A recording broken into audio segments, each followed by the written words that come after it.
نتوكل عليه ونعوذ بالله من شرور أنفسنا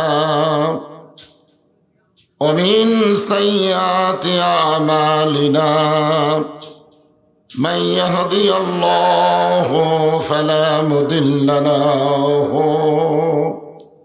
ومن يضلله فلا هادي له সকলে জবান খুলে বলেন আশহাদু আল্লা ইলাহা ইল্লাল্লাহু ওয়াহদাহু লা শারীকা লাহু ওয়া আশহাদু আন্না মুহাম্মাদান আবদুহু ওয়া রাসূলুহু الذي أرسل رسوله بالحق بشيرا ونذيرا وداعيا إلى الله بإذنه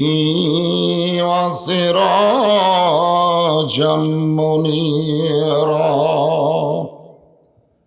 فقد قال الله تعالى في كلامه المجيد والفرقان الحميد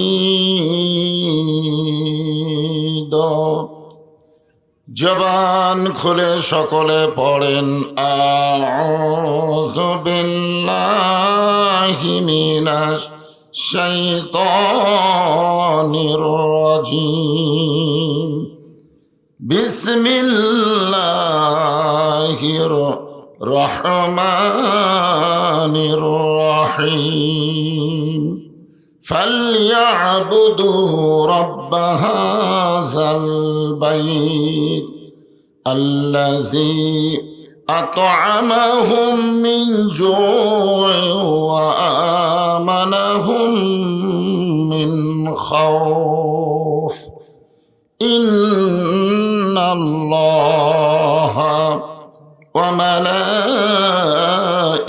وملائكته يصلون على النبي يا أيها الذين آمنوا صلوا عليه وسلموا تسليما اللهم صل على محمد اللهم بارك على محمد يا أيها الذين آمنوا اذكروا الله ذكرا كثيرا وسبحوه بكرة وأصيلا لا إله إلا الله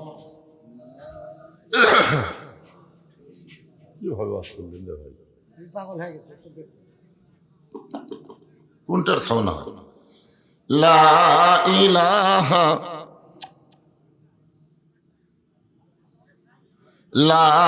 ইলাহা ইল্লাল্লাহ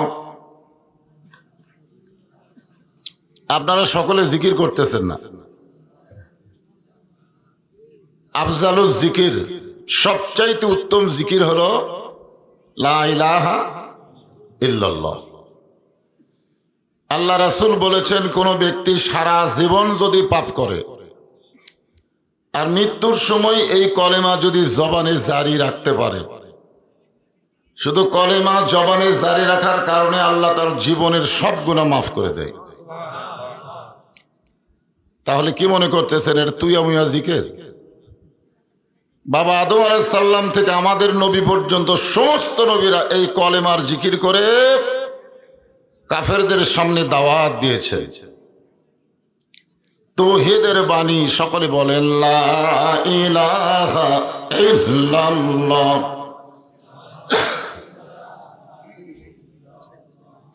লা ইলাহা ইল্লাল্লাহ, লা ইলাহা।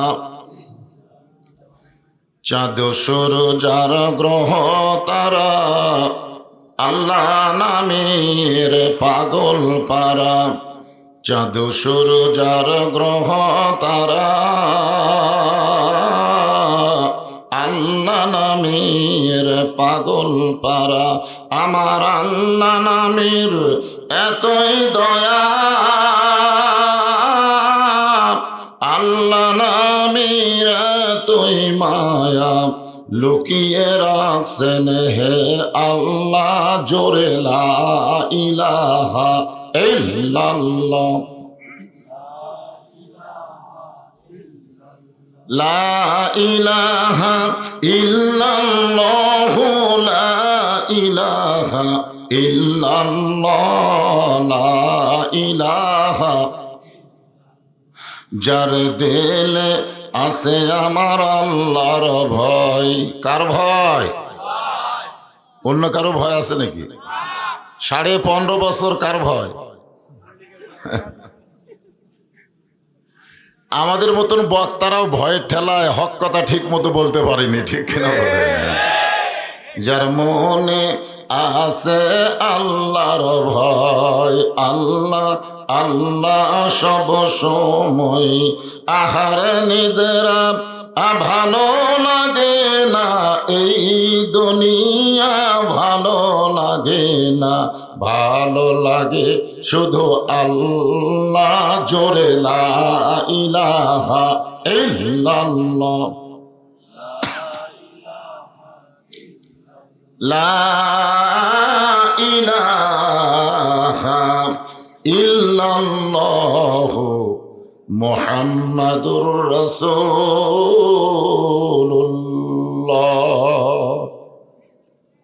রাসূলের মহব্বতে জবান খুলে সকলে বলি সাল্লাল্লাহু আলাইহি ওয়াসাল্লাম। সবাই বলা লাগবে। এখানে একদল ফেরেশতা আছে, আপনি নবীর নাম উচ্চারণ করার পরে যদি দরুদ শরীফ পড়েন, এই ফেরেশতারা এই মাহফিলে থাকবে না, এক দৌড়ে নবীর রওজার পাশে গিয়ে আপনার দরুদ ও সালাম পেশ করবে। আমরা সবাই মদিনায় যাওয়ার গ্যারান্টি আছে? কথা বলেন আছে? কিন্তু দরুদ পড়ার সাথে সাথে দরুদগুলো মদিনায় চলে গেছে। দরুদের ব্যাপারে অলসতা করবেন না।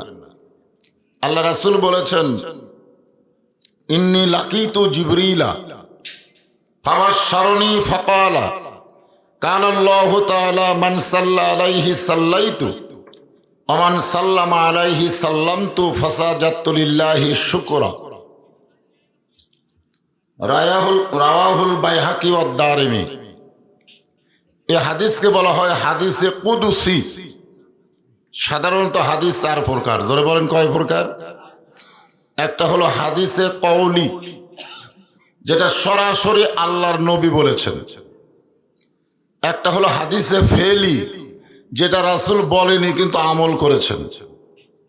একটা হলো হাদিসে তাকরিরি, সাহাবীরা বলেছেন রাসূল আপত্তি করেননি। যেরকম দাড়িতে মেহেন্দি দেওয়া, দাড়িতে রং দেওয়া, এটা কিন্তু আল্লাহ রাসূল দেয়নি, কারণ আল্লাহ রাসূলের 63 বছরে দাড়ি পাকেনি। তো না পাকলে এটা দেওয়ার দরকার আছে? এটা সর্বপ্রথম যিনি দিয়েছেন তার নাম হলো আব্দুর রহমান ইবনে আওফ। ওই দাড়িতে মেহেন্দি দিয়ে লাল করে নবীর সামনে আইছেন, নবী মুচকে হাসি দিয়েছেন। আব্দুর রহমান বিন আওফ শরমে মসজিদের বারান্দায় গেলেন। আল্লাহ রাসূল ডাক দিলেন, কি ব্যাপার তুমি বাইরে গেলে কেন? বলে, হুজুর আমি কি ভুল করছি? আল্লাহ রাসূল বলতেছেন, আমার সাদা হলে আমিও দিতাম। এটা কি রাসূল করেছেন? করেননি, কিন্তু সাহাবীরা করেছেন, রাসূল সমর্থন দিয়েছেন। একে বলা হয় হাদিসে তাকরিরি। আর একটা হাদিস হলো হাদিসে কুদসি, স্বয়ং আল্লাহর কথা নবীর জবান দিয়ে প্রকাশ পাইছে। সুবহানাল্লাহ বলেন। দরুদ সম্পর্কে যে হাদিসটা আমি আপনাদের বললাম, এটা হলো হাদিসে কুদসি। রাসূল কি বলতেছেন? ইন্নী লাকিতু জিবরিলা। একদিন জিবরিল আমিনের সঙ্গে আমার দেখা হলো। মাইকটা মোটামুটি একটু সাইজ করো তো, এদিকে আসলে সাউন্ড নাই, এদিকে গেলে ভড় ভড় করে, ব্যাপার কি? এই দুইটা কেন দিছে? দুইটা দেওয়ার কারণ কি? এদিকে তো কথা হয় না। আচ্ছা, মানে দুটা সমান নাই, প্রথম থেকে হবে না? আচ্ছা,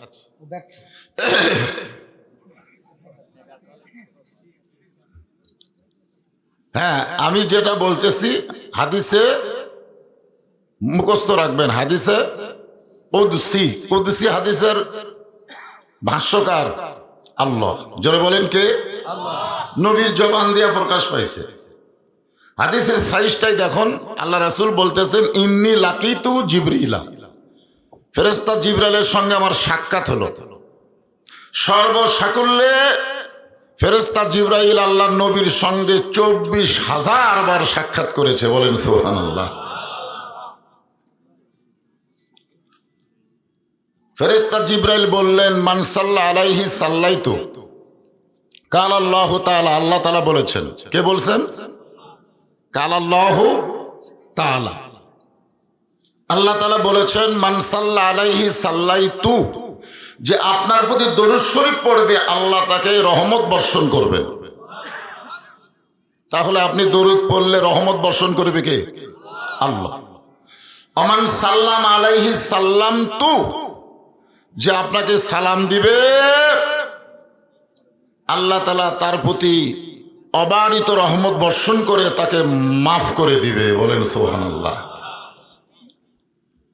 ফাসাজাতু লিল্লাহি শুকরান, উম্মতের ব্যাপারে দরুদের উপরে এরকম খোঁজ খবরে শোনার সঙ্গে সঙ্গে আল্লাহর নবী সেজদাত গেলেন। সুবহানাল্লাহ বলেন। কোথায় গেলেন? সেজদায়। আচ্ছা, আপনারা বলেন তো সেজদা দিলে কি হয়? আল্লাহ কোরআনে বলেছেন, ওয়াসজুদ ওয়াক্তারিব, যদি আল্লাহর নিকটে যাইতে চাও, আল্লাহর নিকটবর্তী করতে পারে যে ইবাদত, তার নাম হলো সেজদা। জোরে বলেন, তার নাম কি? সেজদা। কাকে সেজদা দিবেন? আল্লাহকে। দয়াল বাবা? খাজা বাবা? মাজারে? আল্লাহ কোরআনে বলেন, ইয়া আইয়ুহাল্লাযীনা আমানু রুকউ ওয়াসজুদু ওয়া'বুদু রাব্বাকুম। জোরে কোন সুবহানাল্লাহ। রুকু এবং সেজদা একমাত্র কার জন্য? তোমাদের রবের জন্য। রব ছাড়া অন্য কারো দিকে রুকু করাও যাবে না, সেজদা দেওয়াও চলবে না। সেজদা থেকে যখন রাসূল মাথা তুললেন, ফেরেশতা জিবরাইল তো দাঁড়িয়ে আছে, নবীর দু চোখ দিয়ে দর দর করে পানি পড়তেছে। ফেরেশতা জিবরাইল বললেন, হুজুর, আপনার উম্মতের ব্যাপারে এরকম খোঁজ খবরই শুনে আপনি সেজদা দিলেন, সেজদা থেকে মাথা তুলে কাঁদতেছেন কেন? আল্লাহ রাসূল বলেন, কান্দার কারণ হলো আমার অনেক উম্মত অবহেলা করে, অলসতা করে এই দরুদ শরীফ পড়া থেকে বঞ্চিত হয়ে যাবে। আমাদের মধ্যে এরকম কিছু উম্মত আছে না নাই? দরুদ নিয়ে ফতোয়াবাজি করে, বলে হুজুর এই দরুদ দলিল দেন। আমি কইলাম, তুমি যে জন্ম নিছো, যেটা তোমার বাপ, তুমি কি কোনোদিন তোমার মাকে বলেছো যে এইটাই আমার বাপ, তার দলিল দেন? কারণ আপনারা আজকে শুনে নেন, নামাজ হচ্ছে ইবাদত আর দরুদ শরীফ হচ্ছে মহাব্বত। ইবাদতের দলিল আছে, দলিল ছাড়া কোনো ইবাদত করা যাবে, আর মহাব্বতের কোনো দলিল নাই। আপনি দাঁড়ায় সালাম দিবেন না বসে থাকা সালাম দিবেন, এটা আপনার ব্যাপার, ঠিক কিনা বলে? এটা মহাব্বত। এখন আপনাদের কাছে আমার দ্বিতীয় প্রশ্ন, আপনারা বলেন তো, ইবাদতের ওজন বেশি না মহাব্বতের ওজন বেশি? আল্লাহ রাসূল বলেছেন, আমার সমস্ত উম্মতের সারা জীবনের ইবাদত যদি এক পাল্লায় দেওয়া হয়, আর আমার আবু বকরের এক রাতের মহব্বত যদি অন্য পাল্লায় দেওয়া হয়, সমস্ত উম্মতের ইবাদতের চাইতে আবু বকরের মহব্বতের ওজন বেশি হবে। এই জন্যই দরুদ শরীফ যখন পড়বেন একটু মহব্বতই পড়বেন। সকলে জবান করে বলি সাল্লাল্লাহু আলাইহি ওয়াসাল্লাম। নাম হলো গোড়াগাছি। আমি মনে করছিলাম ঘোড়াগাছি। জামে মসজিদ উন্নয়ন কল্পে আজকের এই ইসলামী জলসায় আল্লাহ তাআলা যেনাকে সম্মানিত সভাপতির আসনে কবুল করেছেন। এই ইসলামী জলসা, গানের জলসা, এগুলো জলসা এটা দেওয়া ঠিক না। দিতে হবে ইসলামী মহাসম্মেলন, না হয় তাফসির কোরআন মাহফিল, জোরে কোন ঠিক কিনা, এরকম। তো যাই হোক, এটা আগেকার ভাষা, ঠিকই আছে।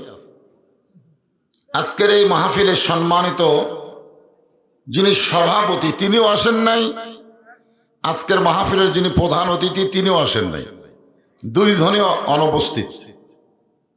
সম্মানিত সহসভাপতির আসনে যিনারা রয়েছেন সকলকেই অন্তরের অন্তঃস্থল থেকে আমি শুভেচ্ছা জ্ঞাপন করছি। সম্মানিত সুধীজন, সম্মানিত অতিথিবৃন্দ, সকলকেই অন্তরের অন্তঃস্থল থেকে আমি শুভেচ্ছা জ্ঞাপন করছি। সম্মানিত ওলামায়ে কেরাম, এ জাতির শ্রেষ্ঠ সন্তান হলো আলেম ওলামা। মানেন বা না মানেন, আপনি মানলেও শ্রেষ্ঠ, না মানলেও শ্রেষ্ঠ। আল ওলামা ওয়ারাসাতুল আম্বিয়া, নবীদের ওয়ারিস হচ্ছে আলেম ওলামা। বলেন সুবহানাল্লাহ।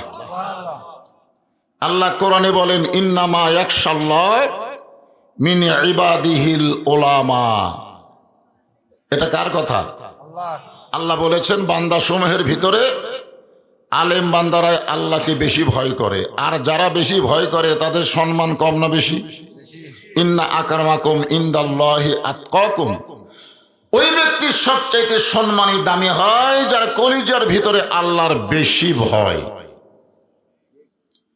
আপনাদের মাঝে মাঝে যে সমস্ত আলেম ওলামা বসে আছেন, মঞ্চে আছেন, মাগরিবের নামাজের পর থেকে রাত্রি 10:30 পর্যন্ত কোরআন হাদিসের আলোকে অত্যন্ত গুরুত্বপূর্ণ আলোচনা করে আপনাদেরকে শোনালেন, আল্লাহর ঘর মসজিদের জন্য আদায় করলেন।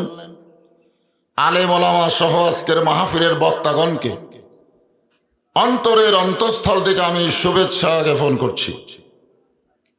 সম্মানিত আল্লাহর বান্দারা, আমার সামনে যারা বসে আছেন, পিছনে এখনো কিছু লোক দাঁড়িয়ে আছেন, এ সাইডে অনেক মানুষ দাঁড়িয়ে আছেন।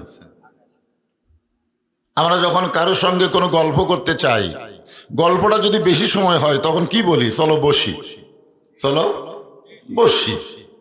আর যখন গল্পটা অল্প সময়, চলো চলতে চলতে গল্প করি, মানে হাঁটতে হাঁটতে গল্প, দাঁড়িয়ে থেকে গল্প, কারণ গল্প বেশি সময় হবে না। কিন্তু লম্বা সময় যদি গল্প করি তাহলে আগে বসার জায়গা দেখি, জোরে কোন ঠিক কিনা? তা আপনারা কি আমার কাছ থেকে অল্প সময় শুনবেন না বেশি সময় শুনবেন? তো বেশি সময় শুনতে গেলে তো বসা লাগবে। যারা দাঁড়িয়ে আছেন তাদের নিয়ত কি? হ্যাঁ, না না না, সেটা না রে বা,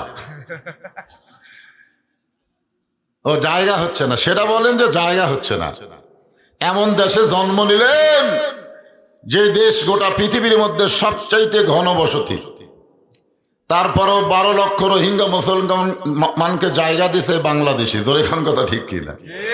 এখান থেকে প্রমাণ হলো জায়গা দেওয়ার অভ্যাস আমাদের আছে না নাই? একটু চেষ্টা করলেই জায়গা দেওয়া যাবে। রোহিঙ্গা মুসলমানকে যদি জায়গা দিতে পারি তাহলে যারা দাঁড়িয়ে আছে এরা কি রোহিঙ্গা? ওদেরকে একটু বসতে দেওয়ার জন্য, যার সামনে এই সাইডে একটু ফাঁক ফাঁক আছে, একটু জমে বসেন, আমার ভাইরা যেন আসে বসতে পারে।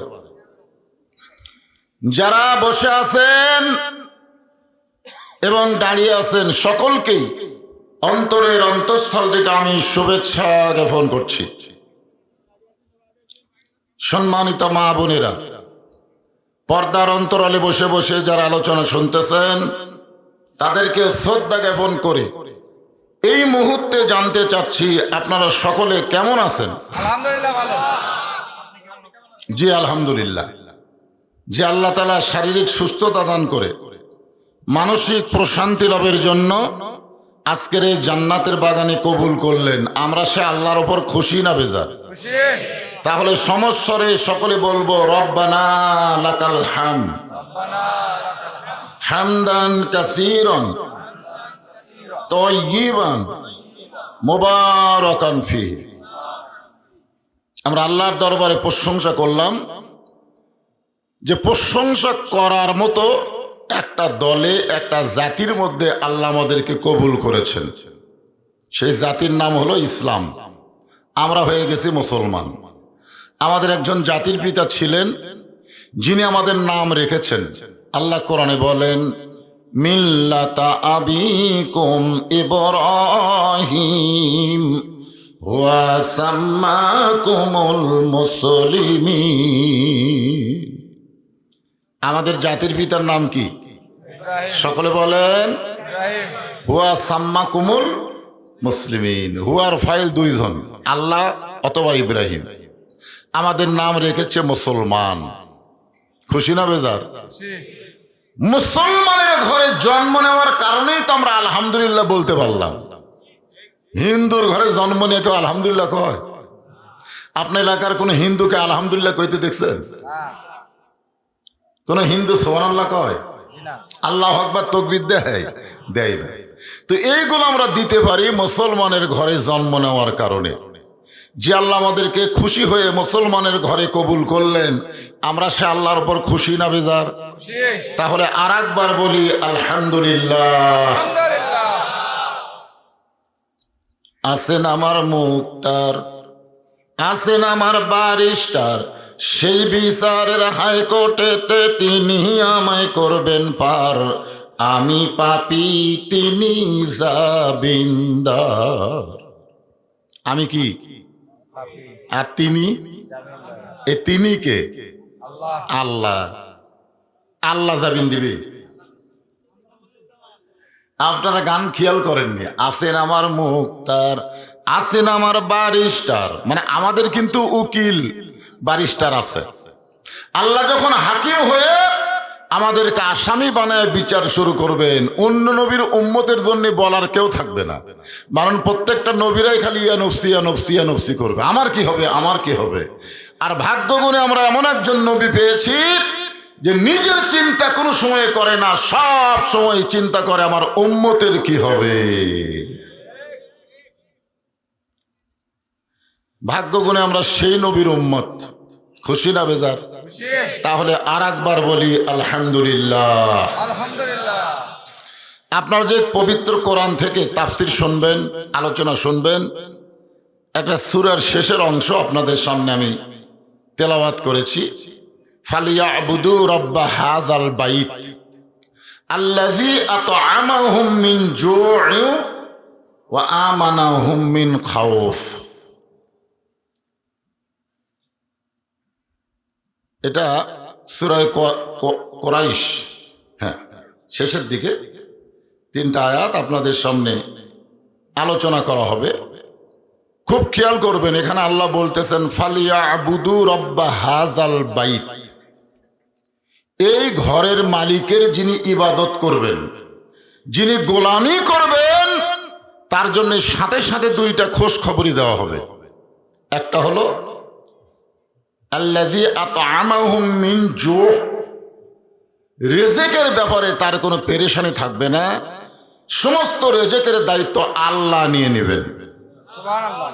ওয়া আমানাহুম মিন খাউফ, কোনো হাসিনার ভয় তার অন্তরে থাকবে না। আমার এলাকার এক হুজুর ভয়ের ঠালায় দোয়া করছে, রব্বানা আতিনা ফিদ দুনিয়া হাসিনা। হাসানার জায়গাত হাসিনা কসে। ওয়া আমানাহুম মিন খাউফ, আপনাকে বাগমারা তো মনে হয় একদম দোয়া করতে উল্টা পেয়েছে না? মাশাআল্লাহ, ওর ওপর খুব মানুষ খুশি। হ্যাঁ, আসলে যেটা মনের মধ্যে থাকে ওটাই মুখ দিয়ে প্রকাশ পায়, যখন ঠিক না।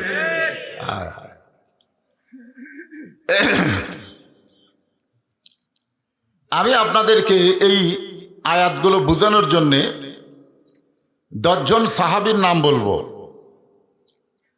আবু বকর, ওমর, ওসমান, আলী, আব্দুর রহমান ইবনে আউফ, জুবাইর, তালহা, সাদ ইবনে আবি ওয়াক্কাস, আবু সাইদ উবাদা ইবনুল জাররাহ। এই 10 জন সাহাবীকে বলা হয় আশারে মুবাশশারা। কয়জন? আচ্ছা, আশারে মুবাশশারাদের ব্যাপারে কি খবর আছে? ইনাদেরকে আল্লাহ তাআলা দুনিয়াতেই জান্নাতের সার্টিফিকেট দিয়ে দিয়েছেন। সমস্ত সাহাবীরাই জান্নাতি, সমস্ত সাহাবেরা কি? আপনার বলেন তো এই 10 জনের মধ্যে হযরত বেলালের নাম আছে? কথা কয় না, আছে? তাহলে বেলালকে জান্নাতে না? এই 10 জন সাহাবীর মধ্যে কি নবীর চাচা আমির হামজার নাম আছে? যাকে বলা হয়েছে এখনো যারা শহীদ হচ্ছেন আমাদের বাংলাদেশে, জুলাই বিপ্লবে যারা শহীদ হলো, কিয়ামত পর্যন্ত যারা শহীদ হবে, ফিলিস্তিনে যারা শহীদ হচ্ছে, সমস্ত শহীদদের সর্দারকে সাইয়্যিদুশ শুহাদায়ে হযরত আমির হামজা রাদিয়াল্লাহু তাআলা আনহু, সমস্ত শহীদদের সর্দার হলো হযরতে আমির হামজা। উনি কি জান্নাতি না? কথা বলেন, উনি কি জান্নাতি না? হানজালা জোরে বলেন।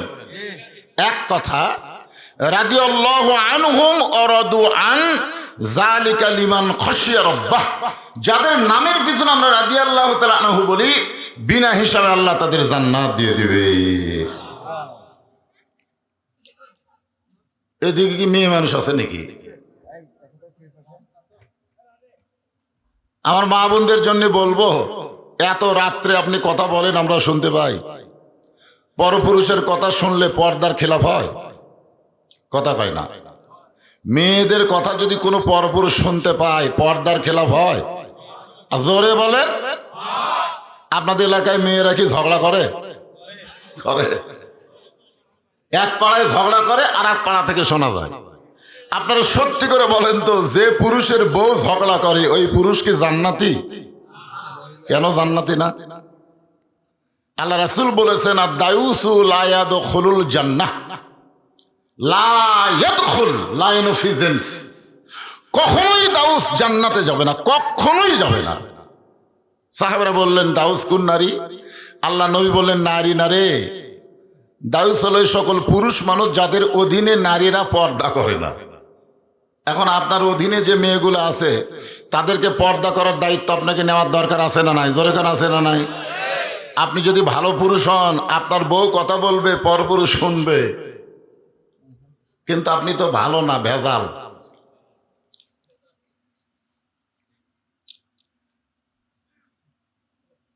আমি এই আল্লাহর ঘরের ইবাদত সম্পর্কে, আপনারা যে এখানে মাহফিল করতেছেন, একটা মসজিদকে কেন্দ্র করি, জোরে কোন ঠিক কিনা?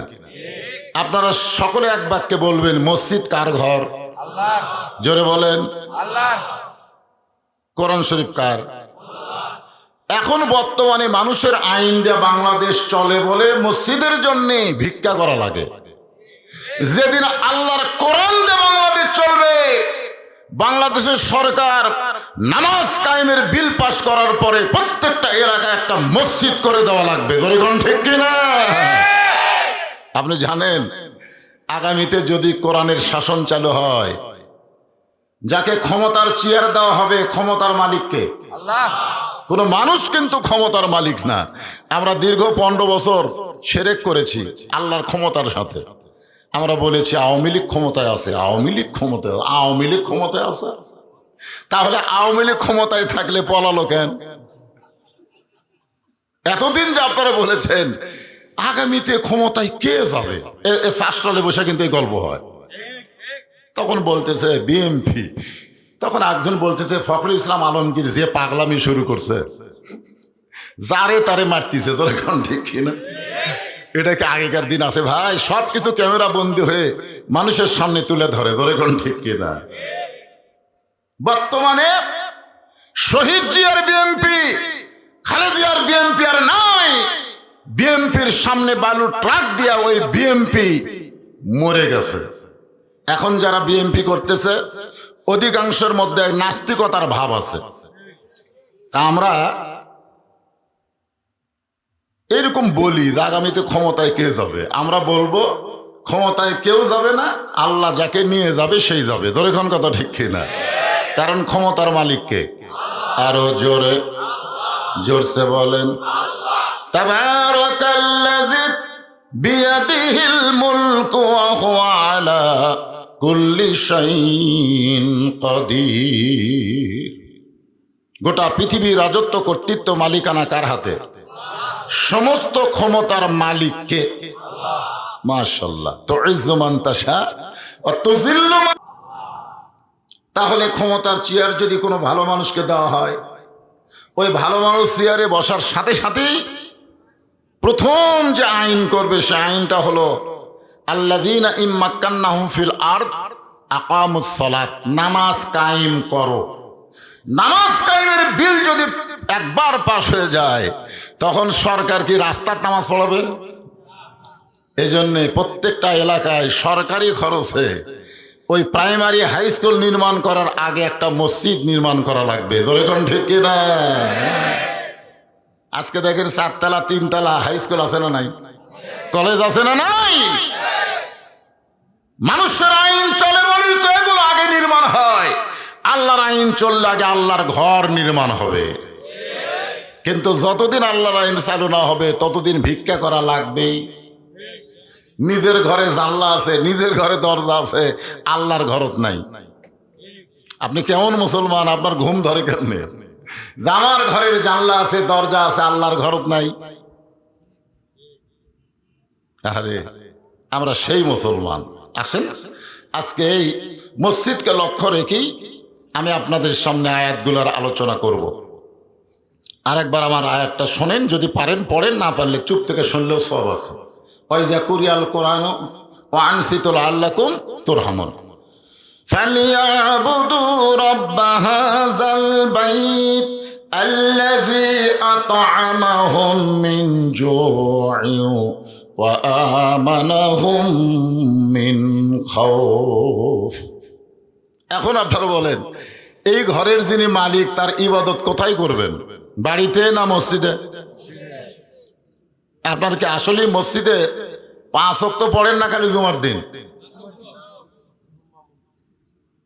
5 ওয়াক্ত এতগুলা মানুষের মধ্যে এই সাইডে কথাই কয়, এই সাইডটাও কিছু 5 ওয়াক্ত করছে। এত বড় মসজিদ কেন বানাচ্ছেন? বলে ভাই জুমার দিনে লোক আটে না, জুমার দিনে লোক আটে না। এই আয়াতের মধ্য দিয়ে জুমার নামাজের কথা বলা হয় নাই, 5 ওয়াক্ত নামাজের কথা বলা হয়েছে। যে নামাজ সম্পর্কে রাসূল বলেছেন বাইনাল আবদি ওয়াল কুফরি তরকুস সালাত, বান্দা আর কাফেরের মধ্যে পৃথক করার জিনিসটার নামই হলো নামাজ। যারা নামাজ পড়বে তারা হবে আল্লাহর বান্দা, আর যারা পড়বে না তারা হলো কাফের।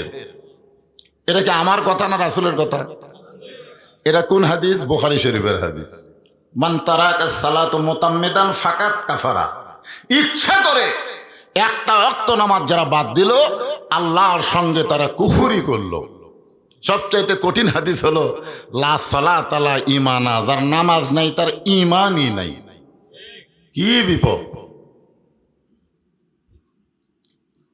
5 ওয়াক্ত নামাজের মধ্যে একটা নামাজ হলো ফজরের নামাজ। জোরে বলেন কোন নামাজ? ফজরের নামাজ আদায় করার পরে আল্লাহর নবী সাহাবীর দিকে ঘুরে বসতেন। সাহাবী মানে মুসল্লির দিকে নবী ঘুরে বসতেন, কারণ ফজরের নামাজের পরে রাসূল কিছু আলোচনা করতেন। জোরে কোন কি করতেন? আলোচনা করতেন। তো আল্লাহ রাসূল দেখতেছেন সামনে কাতারের একজন সাহাবীর চোখ দুইটা রক্তের মতন লাল। কিরকম? রক্তের মতন লাল। তো রাসূল বললেন আমাদের সকলের চোখ হলো সাদা, তোমার চোখ লাল হলো কেন? বলতেছি ইয়া রাসূলুল্লাহ, এশার নামাজ পড়ার পরে আমি ঘুমাতে পারি নাই। আল্লাহ নবী বললেন কেন ঘুমাতে পারোনি? বলে যখন ঘুমের দোয়া পড়লাম আল্লাহুম্মা বিইসমিকা আমুতু, এই আমুতু পড়ার সাথে সাথে আমার মনে হলো আজকে আমার শেষ দিন, আমি হয়তো আর বাঁচবো না। এই মনে করে সারা রাত কান্নাকাটি করছি, তওবা তাসির করছি, নামাজ পড়ছি, কোরআন শরীফ পড়ছি। এইগুলো করতে করতে আমার সারা রাত চলে গেছে। আমি ঘুমাইনি বলি হয়তো আমার চোখ লাল হয়ে গেছে। লোকটা কি কাম ভালো করছে না খারাপ করছে? জোরে বলেন। ভালো কাজ করছে। মৃত্যুর কথা স্মরণ করে সারা রাত ঘুমাইনি। কি করছে? গান শুনছে, গান শুনছে। লোকটা কি করছে? কোরআন তেলাওয়াত করছে, জিকির আজকার করছে, তওবা তাসির করেছে, নামাজ আদায় করেছে। এইগুলো করতে করতে সারা রাত চলে গেছে, আমার ঘুম হয়নি। এই কারণেই হয়তো চোখ দুইটা লাল হয়ে গেছে। সঙ্গে সঙ্গে নবী বললেন নাউজুবিল্লাহ। আপনারা বলেন তো এখানে সুবহানাল্লাহ হবে না নাউজুবিল্লাহ হবে? কি কয়? কি হবে? এইরকম ভালো কাজের কথা শুনে আপনারা কি করবেন? শামীম ওসমান 70 রাকাত তাহাজ্জুদ পড়তো। সাবেক প্রধানমন্ত্রী ঘুমোর থেকে উঠাই যায় নামাজ খুঁজতো। তো কথা ঠিক কিনা? এইরকম ভালো কথা শুনে আপনারা কি করবেন? হায় হায় রে। আল্লাহ নবী বললেন নাউজুবিল্লাহ। সমস্ত সাহাবীরা চমকে বলল, ইয়া রাসূলুল্লাহ, যেই মানুষটা সারা রাত কান্নাকাটি করলো, তওবা তাসির করলো, কোরআন তেলাওয়াত করলো, নামাজ পড়লো, ঘুম পারলো না, সেই মানুষের কথা শুনে আপনি নাউজুবিল্লাহ কেন বললেন? আল্লাহ নবী বললেন, মা আতাকুমুর রাসূলু ফাখুযুহু ওয়া মা নাহাকুম আনহু ফান্তাহু। নবী যেটা করেছে সেটাই তোমাদের করা লাগবে, নবী যেটা করে নাই সেটা ইবাদত মনে করে করলেও পাপ হবে। আমি নবী এশার নামাজ পড়ে তোমাদেরকে ঘুমাতে কইছি, নবী বলেছেন এশার নামাজের পরে তোমরা ঘুমায়া যাও, কারণ রাতের একটা অংশ আছে, ওয়ামিনাল লাইলি ফাতাহাজ্জাদ বিহি নাফিলাতাল লাক। রাতের এমন একটা অংশ আছে যে অংশ আল্লাহ তাআলা তাহাজ্জুদের নামাজ আমাদের জন্য নফল করে দিয়েছে।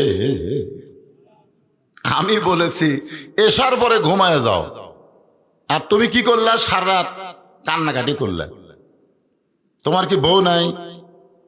তো সাহাবী বলতে যে হুজুর আমার তো বউ আছে। তো তুমি যখন কান্নাকাটি করলা, নামাজ পড়লা, কোরআন তেলাওয়াত করলা, তখন তোমার বউ কি করলো? বলে বউ এসে বলতেছে আসো একসঙ্গে ঘুমায়। কিসের ঘুম রে? যে কোনো সময় আমার মৃত্যু হবে, কিসের ঘুম?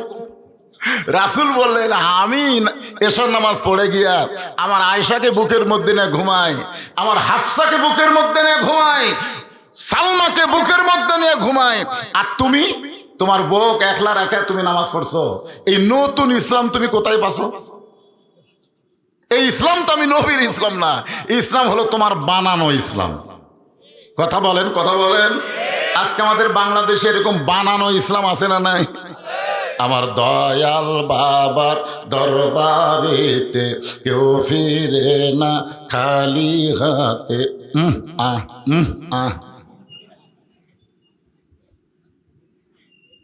আল্লাহরে ধন্য বীরে দিয়া আল্লাহ আছে গায়েব হইয়া, নবীর ধন খাজানিয়া শুয়া আছে আজমিরে, কেউ ফিরে না খালি হাতে খাজারে তোর দরবারে। একজন নাউজুবিল্লাহ কাছে ওর ইমান আছে, বাদ বাকি মুখ বন্ধ করাছেন কেন? কেউ ফিরে না খালি হাতে আল্লাহ তোমার দরবারে। জোরে কোন কথা ঠিক কিনা? আল্লাহর জায়গায় যারা খাজা লাগাইলো বুঝতে হবে এটা নবীর ইসলাম না, এটা হলো বানানো ইসলাম। জোরে কোন ঠিক? আপনারা কোন ইসলামের মধ্যে থাকবেন? বানানো। বাংলাদেশে আল্লাহর ইসলাম কার মাধ্যমে পাচ্ছেন? আল্লাহ বলতেছেন কুল, হে রাসূল আপনি বলেন, ইন কুনতুম তুহিব্বুনাল্লাহ ফাত্তাবিউনি। সকলে একটু আমার সঙ্গে ছেলেবেলায় তোমরা একটু গুনগুন করে গাবা। উপায় নাই রে, উপায় নাই রে, উপায় নাই, নবী বিনে আল্লাহ পাওয়ার উপায় নাই। আপনারা বলেন না কেন? এই গান গাইলে সওয়াব হবি তো। এটা কি সেই গান? আমি যে আয়াতে কারিমা পড়লাম না তারই বাংলা। উপায় নাই রে, উপায় নাই রে, উপায় নাই, নবী বিনে আল্লাহ পাওয়ার উপায় হবি না। এমনি তো মাইক বলবল করতেছে, আপনারাও একটু যদি হুহা না করেন ওয়াজ করা যাবে? কথা বলেন না কেন ভাইজান? হ্যাঁ, কি করব?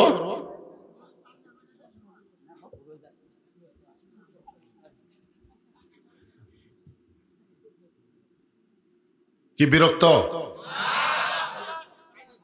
না না, সারা রাতের কথা বলতেছে না। এই যে আয়াতে কারিমা বললাম, ইন কুনতুম তুহিব্বুনাল্লাহ ফাত্তাবিউনি, যদি আল্লাহকে পাওয়ার চাই নবীকে ইত্তেবা করা ছাড়া পাওয়ার কোনো রাস্তা, তাহলে এইটাই তো গানের মাধ্যমে বলবেন। উপায় নাই রে, উপায় নাই রে উপায় নাই, নবী বিনে আল্লাহ পাওয়ার উপায় নাই।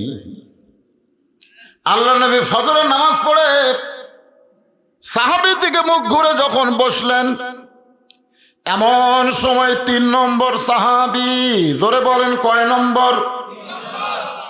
3 নম্বরের নাম কি?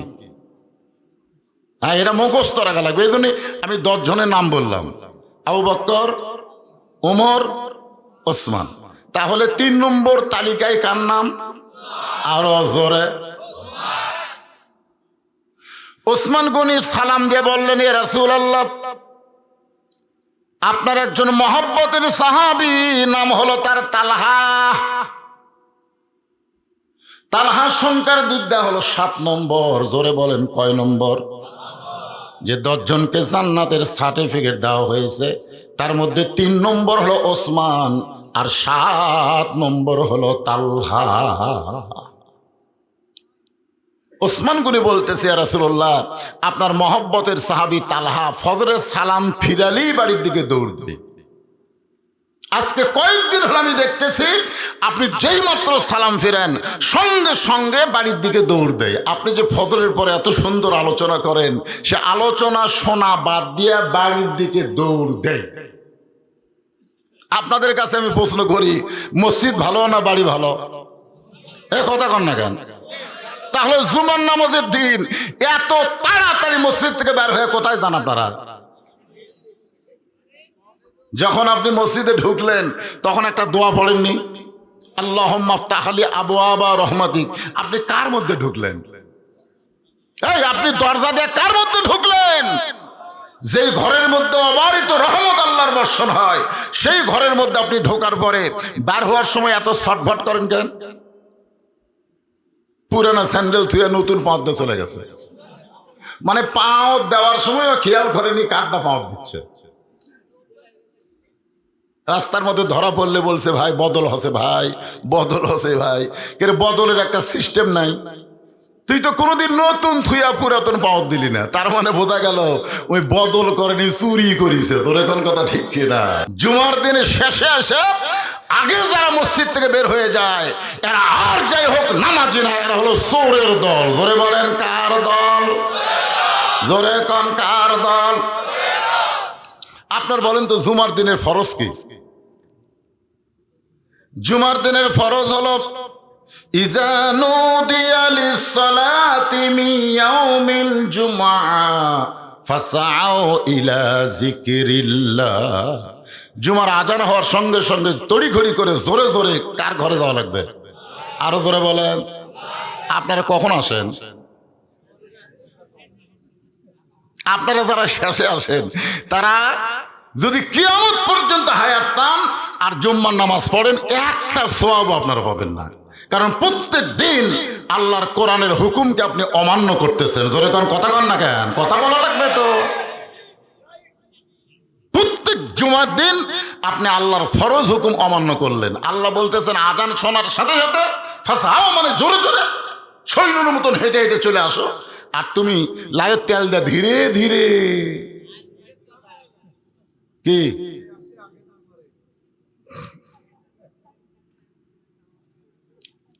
কষ্ট পাচ্ছেন? কারণ মসজিদের উন্নয়ন বলতে কি বুঝতেছেন? খালি মসজিদের দরজা জানলা টাইলস হলে তো কাম হবে না, মসজিদে মুসল্লি থাকা লাগবে। জোরে কোন কথা ঠিক কিনা? বিশাল মসজিদ, হুজুর চলেন হুজুর একবার দেখেন। তোর এত বড় মসজিদ থেকে লাভ কিরে? ফজর কয়জন হয়? আর কথা কয় না। যে আমাকে মসজিদ দেখাবার চাই, ওই 1 মাস হলে ফজরের নামাজই মসজিদে পড়েনি। فَلْيَعْبُدُوا رَبَّ هَذَا الْبَيْتِ الَّذِي أَطْعَمَهُم مِّن جُوعٍ وَآمَنَهُم مِّن خَوْفٍ। ওসমান গনি বললেন, হুজুর কয়েকদিন আপনি যেই মাত্র ফজরের সালাম ফেরান সঙ্গে সঙ্গে তালহা বের হয়ে বাড়ির দিকে দৌড় দেয়।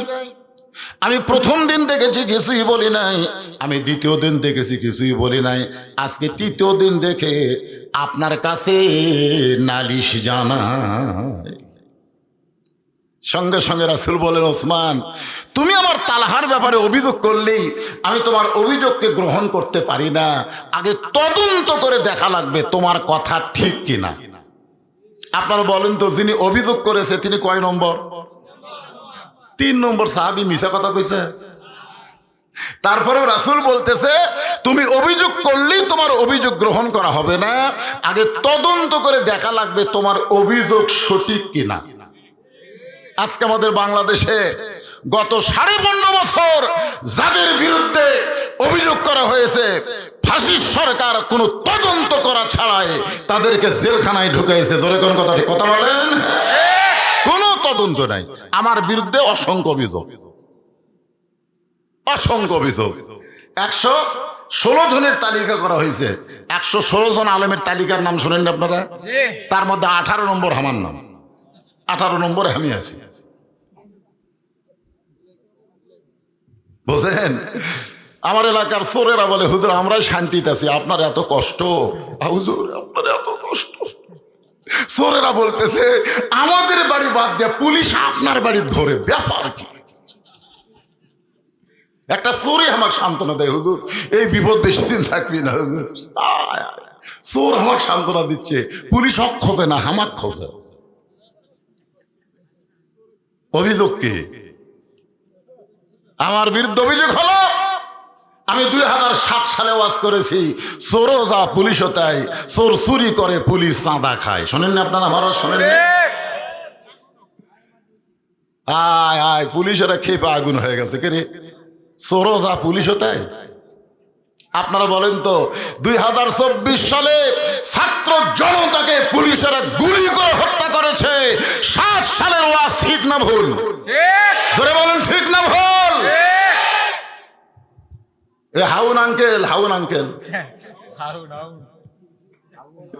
এক পিস কি বেটি সাওয়াল কইছে হাউন আঙ্কেল। সেই শালা হাউন আঙ্কেল এই কত টাকা কামাই করছে আপনারা জানেন? আমি ওয়াজ করলাম 7 সালে, আর সেটা 24 সালে ধরা পড়লো। কিন্তু আমাকে আর আগেই ধরলো তদন্ত ছাড়া। ধরে কোন কি ছাড়া? আমি ওয়াজ করেছি 2008 সালে, শেখ হাসিনা ফকুন্নি, খালেদা জিয়া ফকুন্নি। শোনেননি? ওয়াজের মধ্যে শোনেননি? শেখ হাসিনা আমি কিন্তু কইনি, আপনারাই খোঁজেন, ওই ওয়াজের মধ্যে আছে, অথচ আমাকে ধরে নিয়ে গেল। আমি ওয়াজ করেছিলাম 2 নেতা কোলাকুলি করবার যায়, 2 নেতার পেট এত বড়, পেটে পেট লাগে, বুকের সঙ্গে বুক লাগে না, মনে হয় নেতার পেটে 10 মাসের বাচ্চা আছে। এ ওয়াজ কে করছে? আমি করছি ভাই। এইগুলা তদন্ত না করে আমার গ্রেফতার। আল্লাহ রাসূল তো বলতে পারতেন, ওসমান তুমি 3 নম্বর মানুষ, তুমি আমার ডবল জামাই, তোমার অভিযোগ সত্য। কিন্তু আল্লাহ রাসূল বলেন, ওসমান তুমি অভিযোগ করলেই হবে না, আগে তদন্ত করে দেখতে হবে তোমার অভিযোগ সঠিক কিনা। এখন আপনারা বলেন, ইসলামে তদন্ত আছে না নাই? জোরে কোন আছে না নাই? কারা মুসলমান কারা বেঈমান? আজান দিলেই বোঝা যায়, আজান দিলেই বোঝা যায়। ইসলামের তদন্ত হলো আজান দেওয়ার পরে যেই পুরুষ মসজিদে যায় না, তোমরা যতই তাকে মুসলমান বলো, আল্লাহর ইসলাম তাদেরকে মুসলমান কয় না। জোরে কোন ঠিক কিনা? এই ছেলেরা, এই আমি শুনলাম এলাকার মধ্যে নাকি মদের আসক্ত কিছু যুবক আছে, মদের আসক্ত, গাঁজা খায়, হিরোইন খায়, ফেন্সিডিল খায়। আজকে দেরি করো, আয় আয় রে। আল্লাহ রাসূল সঙ্গে সঙ্গে মসজিদ থেকে বাইরে আসলেন তদন্ত করার জন্য। জোরে কান কি করার জন্যে? ওসমান গনি যে অভিযোগ করেছে, অভিযোগ সত্য কিনা এটা তদন্ত করার জন্য রাসূল মসজিদের বাইরে আসলেন। নবী তাকায় দেখে প্রত্যেকটা সাহাবী মসজিদের মধ্যে দাঁড়িয়ে আছে, প্রত্যেকটা সাহাবী দাঁড়িয়ে আছে। আল্লাহর নবী বললেন, সাহাবীরা আমি ওসমান গনির অভিযোগ অনুযায়ী তালহাকে তদন্ত করতে চাই, তোমরা কি আমার সঙ্গে যাবে? সাহাবীরা বললেন, হুজুর আপনি যদি হুকুম দেন আমাদের কোনো আপত্তি। রাসূল বুঝাইলেন, একজনের তদন্ত চলবে না, তদন্ত হবে সর্বদলীয়। জোরে বলেন কথা ঠিক কি না? এক দলীয় তদন্ত করলে হবে না, তদন্ত খাবো না, তদন্ত হবে সর্বদলীয়। আপনারা বলেন, যাদেরকে রাজাকার বানায়া ফাঁসির মঞ্চে নিয়ে গেছে তারা কি আসলেই রাজাকার?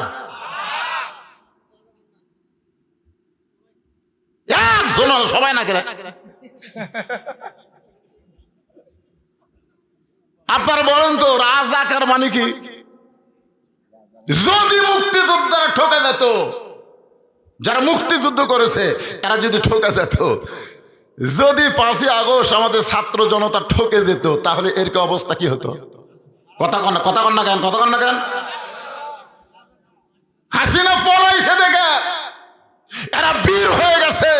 না পলায় যদি আর্মিরা এদের মুখে গুলি চালাইতো, হাসিনা ঠিকই থাকতো, বাদ বাকি সবগুলা সমন্বয়ক ব্যান্ডে জেলের মধ্যে তুলতো। জোরে কোন কথা ঠিক কিনা? এখন বলেন সমন্বয়করা কি খারাপ? কিন্তু পরাজিত হলে খারাপ। যারা আমার মতন বয়স, স্বাধীনতার সময় যারা 10-15 বছরের মানুষ, তারা বলেন তো আগে পূর্ব পাকিস্তান পশ্চিম পাকিস্তান দুইটা ভাই ছিল, কিন্তু ভারতের ইন্ধনে এই ভাইদেরকে ঠাঁই ঠাঁই করার জন্য স্বাধীনতার রড তুলে বাংলাদেশ করা হয়েছে, স্বাধীন না করে ভারতের অঙ্গরাজ্য বানানোর জন্য। জোরে কোন কথা ঠিক? কি বুঝতেছেন? হাসিনা কার দালাল? আল্লাহর ওলি যে কইছে বাংলার মুসলমান যখন ঝাঁকুনি দিবে তখন দিল্লির মামু বাড়ি গিয়া পড়বে। কয়নি? জোরে কোন কয়নি? কি কুটি পড়ছে? তার মানে বোঝা গেল আমরা হলাম পাকিস্তানের দালাল, মুসলমানের দালাল, এই শালারা হলো হিন্দুর দালাল। জোরে কোন কথা বলে? শালারা হলো হিন্দু দালাল। আজকে বলার সময় এসেছে, তদন্ত ছাড়াই তোমরা রাজাকার বানাবা, আর আমরা তোমাকে কি বানাবো? তদন্ত করে আল্লাহর কোরআন দেয়া জানার দরকার আছে না নাই?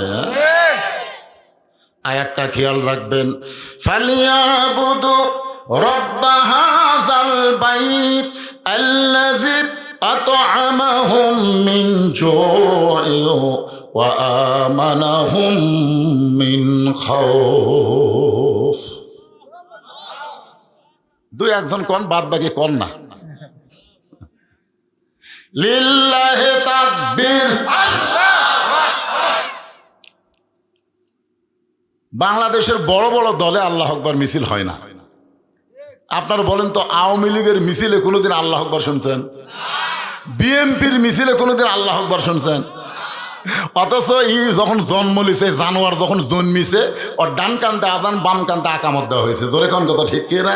আর আল্লাহ আকবার স্লোগান দিলে এরা বলে এটা তো হামাকের স্লোগান লয়। তুমি জন্মানোর সময় তোমার ডান কান্তে আজান, বাম কান্তে আকামত দেওয়া হলো, মরার সাথে সাথে তোমার লাশ সামনে থুয়া আল্লাহ আকবার করে জানাজা হবে। জোরে কোন কথা ঠিক কি না? আর তুমি বলো আল্লাহ আকবার হামার লয়, তা কার? এটা কোন দলের? মুসলমান যারা সবাইকে বলতে হবে আল্লাহু আকবার। যখনই কোরআন তেলাওয়াত হবে ইমানের জজবা আল্লাহ বাড়া দিবে, সাথে সাথে বলবেন আল্লাহু আকবার। নবী আমার সামনে সামনে, সমস্ত সাহাবারা পিছনে পিছনে রওনা নিলেন। নবী যখন রাস্তা চলবে তখন নবীর সামনে যাওয়া যাবে, এ কথা কে বলেছেন? আরো জোরে কোন। নবী যখন কথা বলবে নবীর মুখের উপর কথাও বলা যাবে, আরো জোরে কোন। আলেমরা যখন কথা বলবে, আল ওলামা ওয়ারাসাতুল আম্বিয়া, আলেমরা যখন কথা বলবে আলেমদের মুখের উপরে কথা বলা যাবে, আরো জোরে বলেন যাবে। গত 15.5 বছর আলেমরা কথা বলে আর জালেমরা মাইক কাটে নেই। জোরে কোন কথা ঠিক কি না? এখনো দুই একটা মাহফিলে হচ্ছে। কয়েকদিন আগে আমির হামজার মাহফিলে গ্যাঞ্জাম বাজাচ্ছে বিএনপির সাবেক এমপি। জোরে কোন কথা ঠিক কিনা? এর আগে সাদেকুর রহমান আজাহারির মাহফিলে গ্যাঞ্জাম বাজাচ্ছে বিএনপির সাবেক উপজেলা চেয়ারম্যান। এই বিএনপি কে মোশান বাড়তিছে ভাই, তারা ক্ষমতা পাওয়ার আগে কি হন। আরে পাগলা, তোমরাও তো আমরাও চাই। জোরে কোন কথা ঠিক কিনা ভাই? খেলাত পড়লে জামাত বিএনপি এক হয় কি হয় না? তাহলে আমি সমস্ত বিএমপি ভাইদের বলবো, আমরা তো দুই ভাই রে পাগলা। প্রথম যিনি বিসমিল্লাহ শুরু করেছে তার নাম হলো শহীদ প্রেসিডেন্ট জিয়াউর রহমান। বলেন ঠিক কিনা? তাহলে মাইক কাড়াইলাও কেন? একটু মনোযোগ দিয়ে শুনবেন। আলেম যখন রাস্তা চলবে, আপনি যদি মনে করেন নবীর ওয়ারি, সেই মনে করে সালাম দেয়া, তার পিছনে যদি দুইটা কদম মহব্বতে হাঁটতে পারেন, আল্লাহ তাআলা খুশি হয়ে আপনাকে জান্নাত দিয়া দিবে। আলেমদের সম্মান আছে না নাই? আছে। খালি মসজিদের মধ্যে না, সব জায়গায়? মসজিদের মধ্যে দেখবেন এমপি আছে, উপজেলা চেয়ারম্যান আছে, এসপি আছে, ডিসি আছে, একজনও সামনে যায় না। বলে হুজুর আপনি সামনে যান। ওরে বাবা, মসজিদের মধ্যে তোরা সামনে গেলে কি হয়? যা তো দেখি। হুজুর আমরা পড়বার পারি, হুজুর পড়াবার পারি না।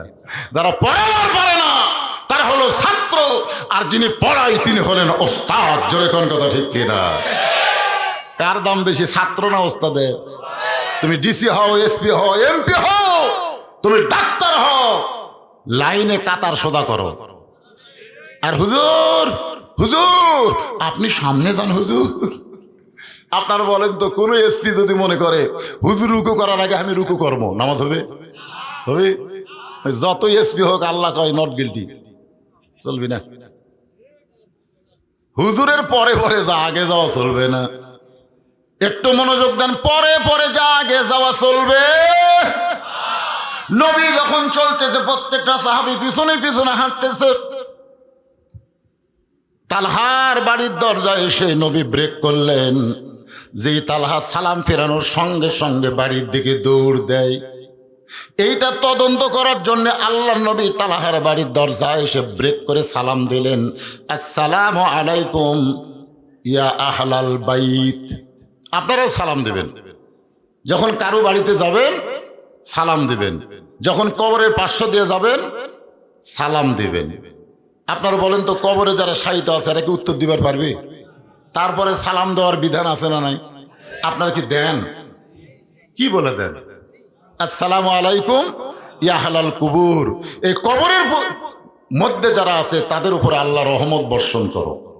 সবচাইতে বড় দোয়ার নাম হলো সালাম। সবচাইতে বড় দোয়ার নাম কি? তাহলে কারো বাড়িতে গিয়ে আপনি কি কলিং বেলে চাপ দেবেন? কলিং বেলে আব্দুল্লাহ ঘটঘট ঘট করে ঘটঘট ঘট করবেন? এটা ইসলামে জায়েজ নেই। আমি বগুড়া শহরের জলশ্রী তলা এক বাসার যা সালাম দিচ্ছি, গেটও বারবার সালাম দিয়ে গেটের কাছে এক পানালা বলতেছে, হুজুর যতই সালাম দেন ওই 6 তলা থাকে, কাম হবে না। ওই গেটের কাছে দেখেন 6 নম্বর আছে, ওটি টিপি মারেন। সালামে কাম হবে না হুজুর, টিপিত কাম হবে। তো ওখানে লেখা আছে 1 2 3 6। 6 মারছি টিপি ভাই। যেই টিপি মারছি একটা বিদেশি কুত্তে, মানে কলিং বেলের সাউন্ড হলো বিদেশি কুত্তে। আমি ভয়ে দৌড় মারছি। পানালা হাসতেছে আর বলতেছে, দৌড়ালেন কেন? ভাই কুত্তা যে হারে সাউন্ড করতেছে। বলে কুত্তা না হুজুর, ওটাই কলিং বেলের সাউন্ড। কিছুক্ষণ পরে দেখলাম ওই বাসাওয়ালা এসে গেট খুললো। আমি বললাম, ভাই এত সাউন্ড ভালো থাকতে তুমি কুকুরের সাউন্ড দিছে কেন? বলে হুজুর ফকিরের অত্যাচার হুজুর। এখন কতগুলা ফকির কলিং বেলে চাপ দেয়, ভিক্ষা চায়। আমি মনে করছি কোনো গুরুত্বপূর্ণ লোক আছে, গেট খুলে দেখি ফকির। আমার এক বন্ধুর পরামর্শে আমি কুত্তার সাউন্ড এটি সেট করছি হুজুর। আমি বললাম, এই সাউন্ড সেট করার পরে খবর কি? বলে এক ফকির ভুল করে টিভি মারছিল, মারার পরে কুত্তার সাউন্ড শুনে ওই চাউলের ব্যাগ ফেলে দে দৌড়। যত ফকির আছে সব ফকিরকে বলছে 6 নম্বরে যান চাপ দিস না, 6 নম্বরে কুত্তা আছে। এখন কি আছে আপনার বলেন তো, 6 নম্বরে কে আছে? আরো জোরে এ প্রচার করছে কে? ফকিরেরাই প্রচার করছে। ভাই খবরদার 6 নম্বরে যান ঠাসি মারিস না, 6 নম্বরে কিন্তু মানুষ নাই, কুত্তা আছে। আমি বললাম, ফকির ঠিকই বলেছে, তুমি মানুষ না। আল্লাহ নবীর সুন্নত, আসসালামু আলাইকুম ইয়া আহলাল বাইত। যেই মাত্র নবী সালাম দিয়েছে, সঙ্গে সঙ্গে তালহা বাড়ির মধ্য থেকে বলতেছে, ওয়া আলাইকুম আসসালাম ইয়া রাসূলুল্লাহ। নবী আবার সালাম দিলেন। সঙ্গে সঙ্গে তালহা বললেন ওয়ালাইকুম আসসালাম। তিনবার সালাম দেওয়ার পরে নবী বললেন তালহা। সঙ্গে সঙ্গে তালহা বললেন লব্বাইক ইয়া রাসূলুল্লাহ। কয়বার সালাম দিছেন? তিনবার সালাম দিয়ে ডাক দিলেন তালহা। তালহা বলতেছে লব্বাইক ইয়া রাসূলুল্লাহ। নবী কিছুক্ষণ দেরি করলেন, কারণ তালহা এসে তো দরজা খোলা লাগবে, দরজা খোলার পরে কথা হবে, কিন্তু না, দরজা খোলে না। আল্লাহ নবী আবার ডাক দিলেন তালহা।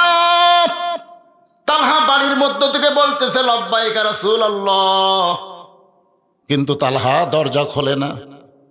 নবী আবার ডাক দিলেন তালহা। তালহা করুণ স্বরে বলতেছে লব্বাইক ইয়া রাসূলুল্লাহ। ওমর ফারুক বলে ইয়া রাসূলুল্লাহ, আপনার তালহা বেয়াদব হয়ে গেছে, আপনার তালহা বেয়াদব হয়ে গেছে।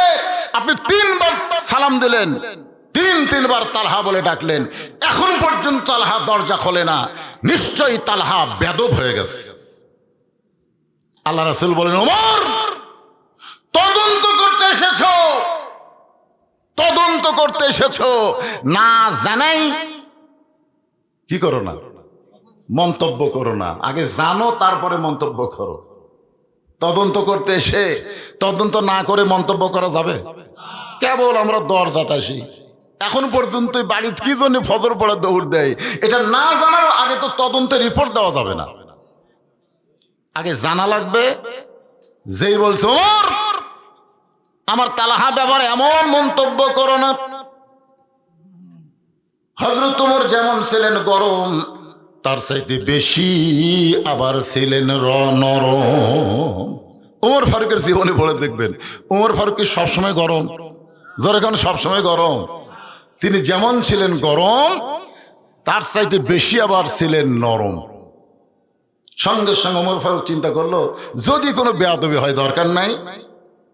ওমর ফারুক আল্লাহর নবীর কাছ থেকে তালহা লব্বাইক বলে দরজা খোলে না, তালহার বাড়ি একটু ঘুরে ঘুরে দেখা লাগবে। যেই বাড়ির মহব্বতে সালাম ফিরালি বাড়ির দিকে দৌড়াই, এই বাড়ির মধ্যে এমন কি আছে আল্লাহর ঘরের চাইতেই বাড়ির প্রতি তার মহব্বত বেশি কেন হলো? এটা দেখার জন্য হযরত ওমর তালহার বাড়ির চারিধার ঘুরতেছে। হঠাৎ হযরত ওমর দেখতে পাই তালহার বাড়ির প্রাচীরের ফাটল দিয়ে বাড়ির ভিতরে একটা খুঁটির সঙ্গে তালহা তার মাসুম বাচ্চাকে রশি দিয়ে বেঁধে রাখছে, আর বাচ্চাটা খালি বাবা বাবা বাবা বলে কাঁদতেছে। ওমর ফারুক আশ্চর্য হয়ে গেল। আল্লাহ রাসূল বলেছেন বড়দেরকে সম্মান করো, ছোটদেরকে স্নেহ করো। আর তালহা তার কচি মাসুম বাচ্চাকে গরু ছাগলের মতন রশি দিয়ে বেঁধে রাখছে, আর ছেলেটা খালি বাবা বাবা বলে কাঁদতেছে। এই দৃশ্য দেখার পরে ওমরের অবস্থা আরো খারাপ হয়ে গেল। কিছুক্ষণ পরে তালহা আল্লাহর নবীর জন্য বাড়ির দরজা খুললেন। নবী বললেন তালহা, তোমার বিরুদ্ধে 1 নম্বর অভিযোগ হলো ওসমান গনি পর 3 দিন দেখেছে তুমি ফজরের সালাম ফিরে বাড়ির দিকে দৌড় দাও। কয় নম্বর? 1 নম্বর অভিযোগ কে করেছে? ওসমান গনি, যে তুমি ফজরের সালাম ফিরানোর সাথে সাথেই বাড়ির দিকে দৌড় দাও। অথচ আল্লাহ কোরআনে বললেন ফালিয়াবুদু রব্ব হাযাল বাইত আল্লাযী আত'আমাহুম মিন জু'in ওয়া আমানাহুম মিন খাউফ। তালহা, আমি নবী তোমার বিরুদ্ধে অভিযোগ করতেছি। 1 বার না, 2 বার না, 3বার তোমাকে তালহা তালহা বলে ডাকলাম। তুমি প্রত্যেকবারই লব্বাইক লব্বাইক বললে, কিন্তু দরজা খুলতে এত দেরি কেন করলে? আপনার বলেন তো অভিযোগ কয়টা হলো? 1 নম্বর অভিযোগ কে করছে? ওসমান গনি, সালাম ফিরাই বাড়ির দিকে কেন দৌড় দাও। 2 নম্বর অভিযোগ আল্লাহর নবী করে বলতেছেন দরজা খুলতে এত দেরি কেন করলে। এমন সময় হযরত ওমর ফারুক এসে বলে রাসূলুল্লাহ, ওই তালহার বিরুদ্ধে আমার একটা অভিযোগ হলো, তালহা তার কচি মাসুম বাচ্চাকে বাড়ির ভিতরে একটা খুঁটির সঙ্গে রশি দিয়া বেঁধে রেখেছে। আপনার বলেন তো অভিযোগ বাড়তেছে না কমতেছে? কয়টা হলো? সঙ্গে সঙ্গে আমার দাঁড়ানো নবী বসে পড়লেন। আল্লাহ রাসূল বসে পড়ে বললেন তালহা, এসেছিলাম একটা অভিযোগের ভিত্তিতে তদন্ত করতে এসেছিলাম, কিন্তু তদন্ত করতে এসে তোমার বিরুদ্ধে 3টা অভিযোগ জমা হলো। ধরে কোন কথা ঠিক কিনা? আপনার বলেন তো অভিযোগ ছিল কয়টা? আসার পরে আরো বাড়লো কয়টা? মারাত্মক মারাত্মক অভিযোগ হলো, তুমি তোমার কচি মাসুম বাচ্চাকে খুঁটির সঙ্গে বেঁধে রাখছো। আমি রাসূল বলেছি ছোটদেরকে তোমরা স্নেহ করবা। কেমন স্নেহ? আল্লাহ রাসূল জোহরের নামাজের ফরজ কয় রাকাত? জোরে বলেন। প্রথম রাকাতের সেজদা 3 বার সুবহান রাব্বিয়াল আলা, 3 বার সেজদা থেকে মাথা তুললেন। দ্বিতীয় সেজদা যেই গেলেন 100 বার সুবহান রাব্বিয়াল আলা বলার পরেও নবী সেজদা তোলেন না। সাহাবীরা চিন্তায় পড়ে গেল, কেরে নবী কি ঘুম আসলো নাকি? কিন্তু মাথা তুলে যে দেখবে এটা হচ্ছে না, কারণ আল্লাহ রাসূল যা করবে আমাদেরকে তাই করা লাগবে। যেরকম ঠিক কিনা? তো নবী সেজদাত আছে, আমরা মাথা তুলে ভুল কি মারবো? অনেক লম্বা সময় হয়ে গেল, তারপরে নবী সেজদা থেকে মাথা তুললেন। 2 রাকাত নামাজ শেষ করলেন, 3 রাকাত করলেন, 4 রাকাত করে যখন সালাম ফিরাইলেন, সর্বপ্রথম ওমর ফারুক দাঁড়িয়ে বলে, রাসূলুল্লাহ আমার বেয়াদবি নিবেন না, প্রথম রাকাতের প্রথম সেজদা 3 বার সুবহান রাব্বিয়াল আলা, কিন্তু দ্বিতীয় সেজদা এত লম্বা হলো কেন জানতে চাই। রাসূল বললেন, সাহাবীরা রে, আমি যখন দ্বিতীয় সেজদা দিয়েছি কোন সময় হাসান হোসেন এসে আমার পিঠে চড়েছে। ওরা 2 ভাই খালি সুযোগতি আসছিল যে না খালি হাসান হোসেনের কাছে সেজদা, না খালি উপর হলি কাম। ওরা 2 ভাই লাফ দিয়ে নানার পিঠে চড়ে বলতে, চল ঘোড়া চল। আল্লাহ নবী বলেন, সাহাবীরা রে, আমি সেজদারত অবস্থায় হাসান হোসেনকে পিঠ থেকে নামাবার চাই, কিন্তু নামাজের মালিক আল্লাহ বলে, হাবিব এরা 2 ভাই যতক্ষণ আপনার পিঠে থাকবে ততক্ষণ সেজদা থেকে আপনি মাথা তুলবেন না, কারণ আপনি বলেছেন ছোটদেরকে স্নেহ করা লাগবে। ওরা আপনার ভালোবাসা পাওয়ার জন্য আপনাকে ঘোড়া বানাইছে, আমি আল্লাহরও বড় ভালো লাগতেছে। জোরে কান সুবহানাল্লাহ। আপনারা ছোট ছোট বাচ্চাদেরকে মসজিদে তো আসতে দেন না, দেন? যদি একটু ডিস্টার্ব করে, শয়তানের একটা শয়তান। আজকে যারা মসজিদে দুষ্টামি করতেছে আগামী দিন হবে তারা সামনে কাতারের মুসল্লি। জোরে কোন ঠিক কিনা? আরে আপনি তো ওই বয়সে মসজিদে আসেন নাই, এরা আসতেছে, এদেরকে তাড়ানো যাবে না বাজান। আমরা মক্কা মদিনায় গিয়ে দেখছি অনেক বাচ্চারা মসজিদের মধ্যে বল খেলে। মসজিদের মধ্যে কি খেলে? বল খেলতেছে। মসজিদের এক সাইডে ফাঁকা, বল খেলতেছে। আমাদের এলাকার মৌলবি হলে থাপড়ালো নি, ফতুয়া দিল, অথচ ওখানে কেউ ফতুয়া দেয় না। ওই বাচ্চাদের খেলা দেখে তারা আরো উৎসাহ দেয়। সুবহানাল্লাহ বলেন। কারণ ছোটদেরকে স্নেহ করা লাগবে, বড়দেরকে সম্মান করা লাগবে। একটু মনোযোগ দিয়ে শোনেন। আল্লাহ নবী মাটিতে বসে বললেন, তালহা সর্বসাকুল্যে তোমার বিরুদ্ধে 3টা অভিযোগ জমা পড়েছে। 1 নম্বর অভিযোগ হলো আমি ফজরের সালাম ফেরালেই তুমি বাড়ির দিকে দৌড় দাও। 2 নম্বর অভিযোগ হলো আমি নবী 3 বার তোমাকে ডাকলাম, দরজা খুলতে এত দেরি কেন করলে? ওমর ফারুক বলে, তোমার কচি মাসুম বাচ্চাকে তুমি রশি দিয়া খুঁটির সঙ্গে বেঁধে রাখছো। তালহা বলতেছে, ইয়া রাসূলুল্লাহ এই অভিযোগগুলো যদি আপনি আমার কাছ থেকে শুনতে চান তাহলে আমি বলতে পারি। রাসূল বলেন, অবশ্যই বলতে হবে। তালহা বলতেছে, হুজুর এই যে আমার পরনে একটা কাপড় দেখতেছেন, এই যে আমার পরনে একটা কাপড় দেখতেছেন, এই একটা কাপড় ছাড়া আমার বাড়িতে আল্লাহ রাসূলের সামনে দাঁড়ানোর মতন কোনো কাপড় নাই। যে কাপড় পরে আমি দরজা খুলেছি, এই একটা কাপড় ছাড়া আল্লাহ রাসূলের সামনে দাঁড়ানোর মতন আমার আর কোনো পোশাক নাই। আপনারা বলেন তো, আল্লাহ রাসূলের সামনে দাঁড়ানোর পোশাক কেমন? আপনারা যে মসজিদে যান না, কোন পোশাক পরে? ভালো পোশাক পরেন?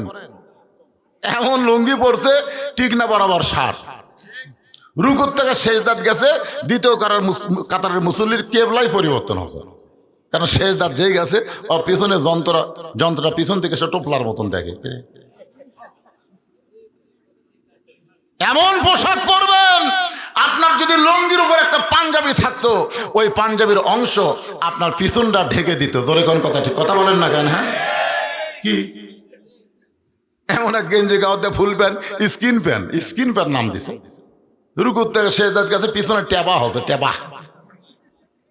এই জন্য কোরআনে বলা হয়েছে লেবাস ও তাকওয়া, যেই পোশাক পরলে তোমার ভিতরে তাকওয়া বৃদ্ধি পায়, এমন পোশাক ইসলাম বৈধ করেছে। জোরে কোন ঠিক কিনা মুসলমান? আপনি কি মনে করেন পুলিশের পোশাক দেখলে পুলিশ চেনা যায় না? আর্মির পোশাক দেখলে আর্মি চেনা যায় না? র্যাবের পোশাক দেখলে র্যাব চেনা যায় কি যায় না? তা আপনি কি মনে করছেন মুসলমান চেনার একটা পোশাক আছে না নাই? কোথায়?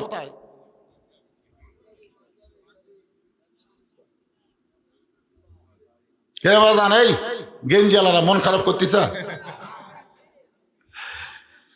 আল্লাহ, আমি দেখছি ভাই কোরআনের বহু মাহফিলে যদি আপনি করুন কোনো কাহিনী কন, মানুষ পাগলের মতন শোনে। ফাতেমার কাহিনী, হাসান হোসেনের কাহিনী, কিন্তু নামাজের কথা বললেই খালি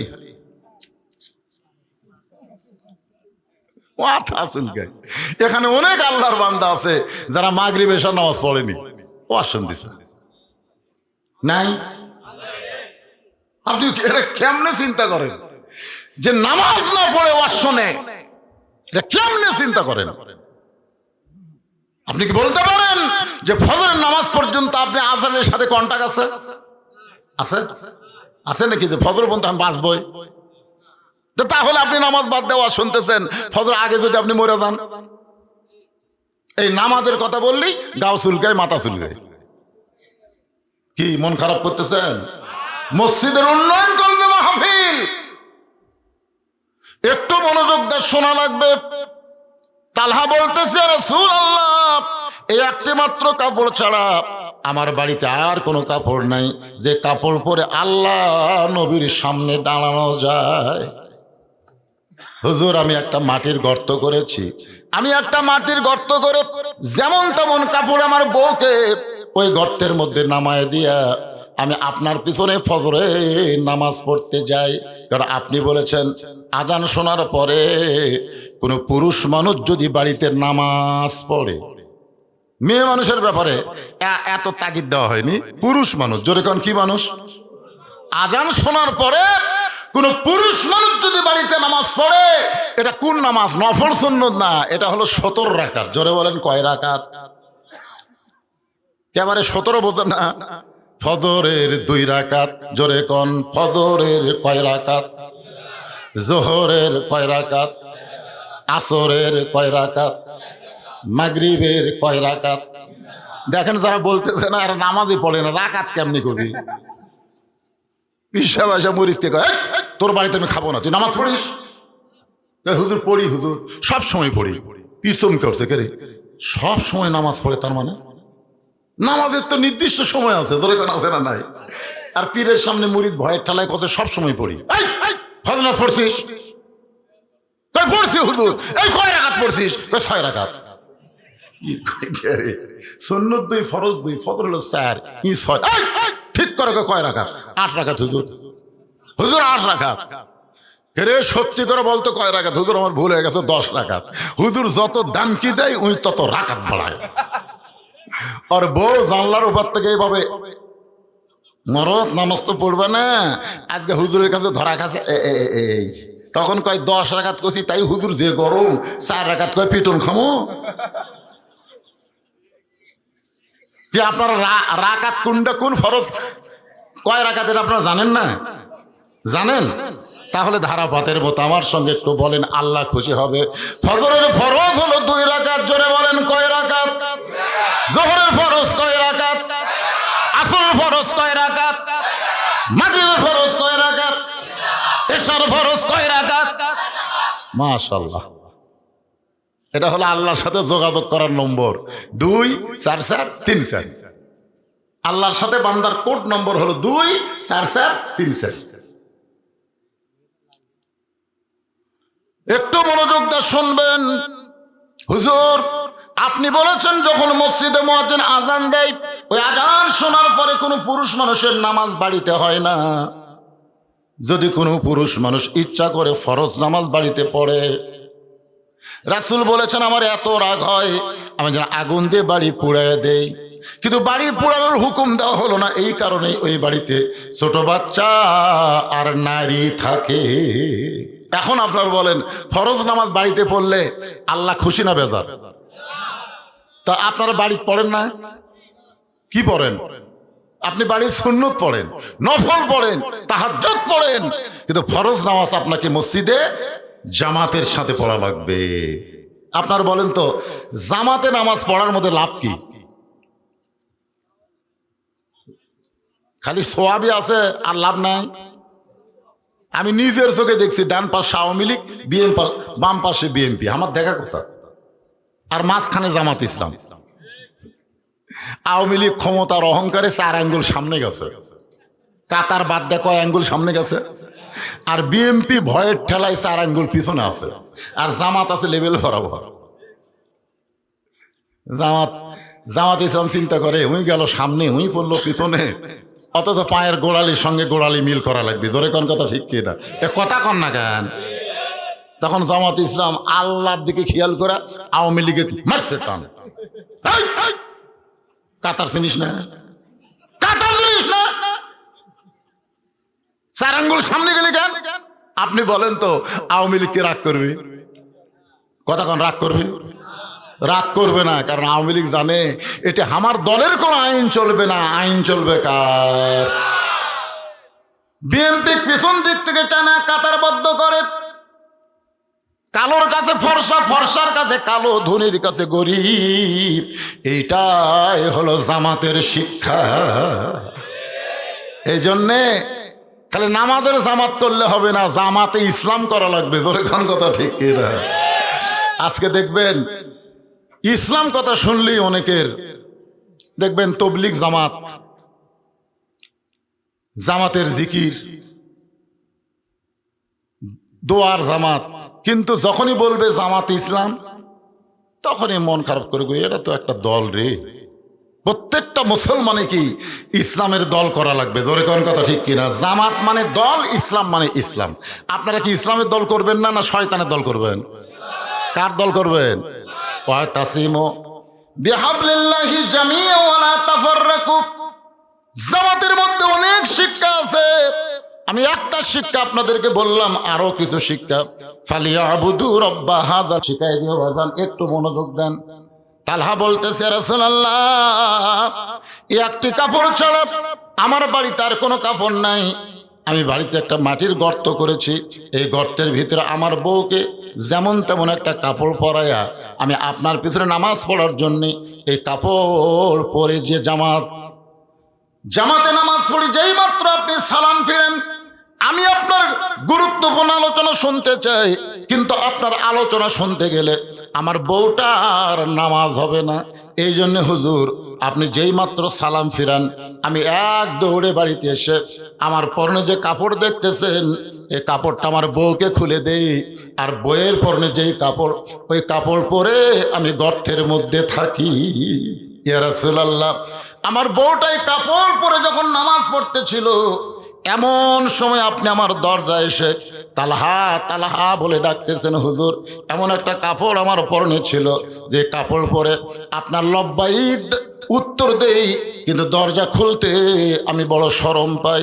আমার বউটার ইবাদত যখন শেষ হয়ে গেল, আমি হ্যাঁচকা টান দিয়া বউকে গর্তের মধ্যে নামায় যেমন তেমন কাপড় পরানোর পরে বইয়ের পরনের কাপড় আমি নিজে পরে আপনার জন্য দরজা খুলেছি, এই কারণেই আমার দেরি হয়ে গেছে।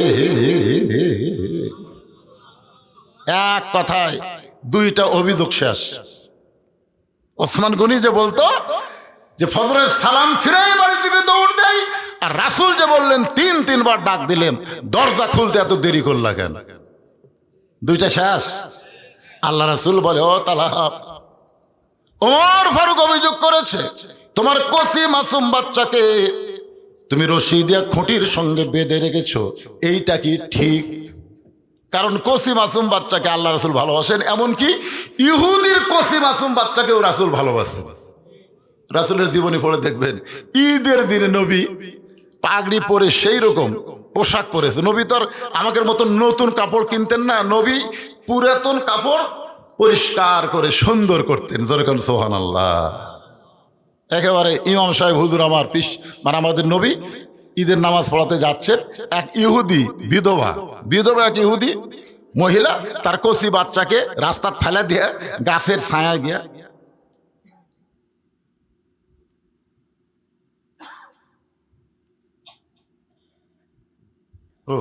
অনেক মহিলা ওয়াজ শুনতেছে, তাকে ওসিয়ত কর্ম তাকে জন্য।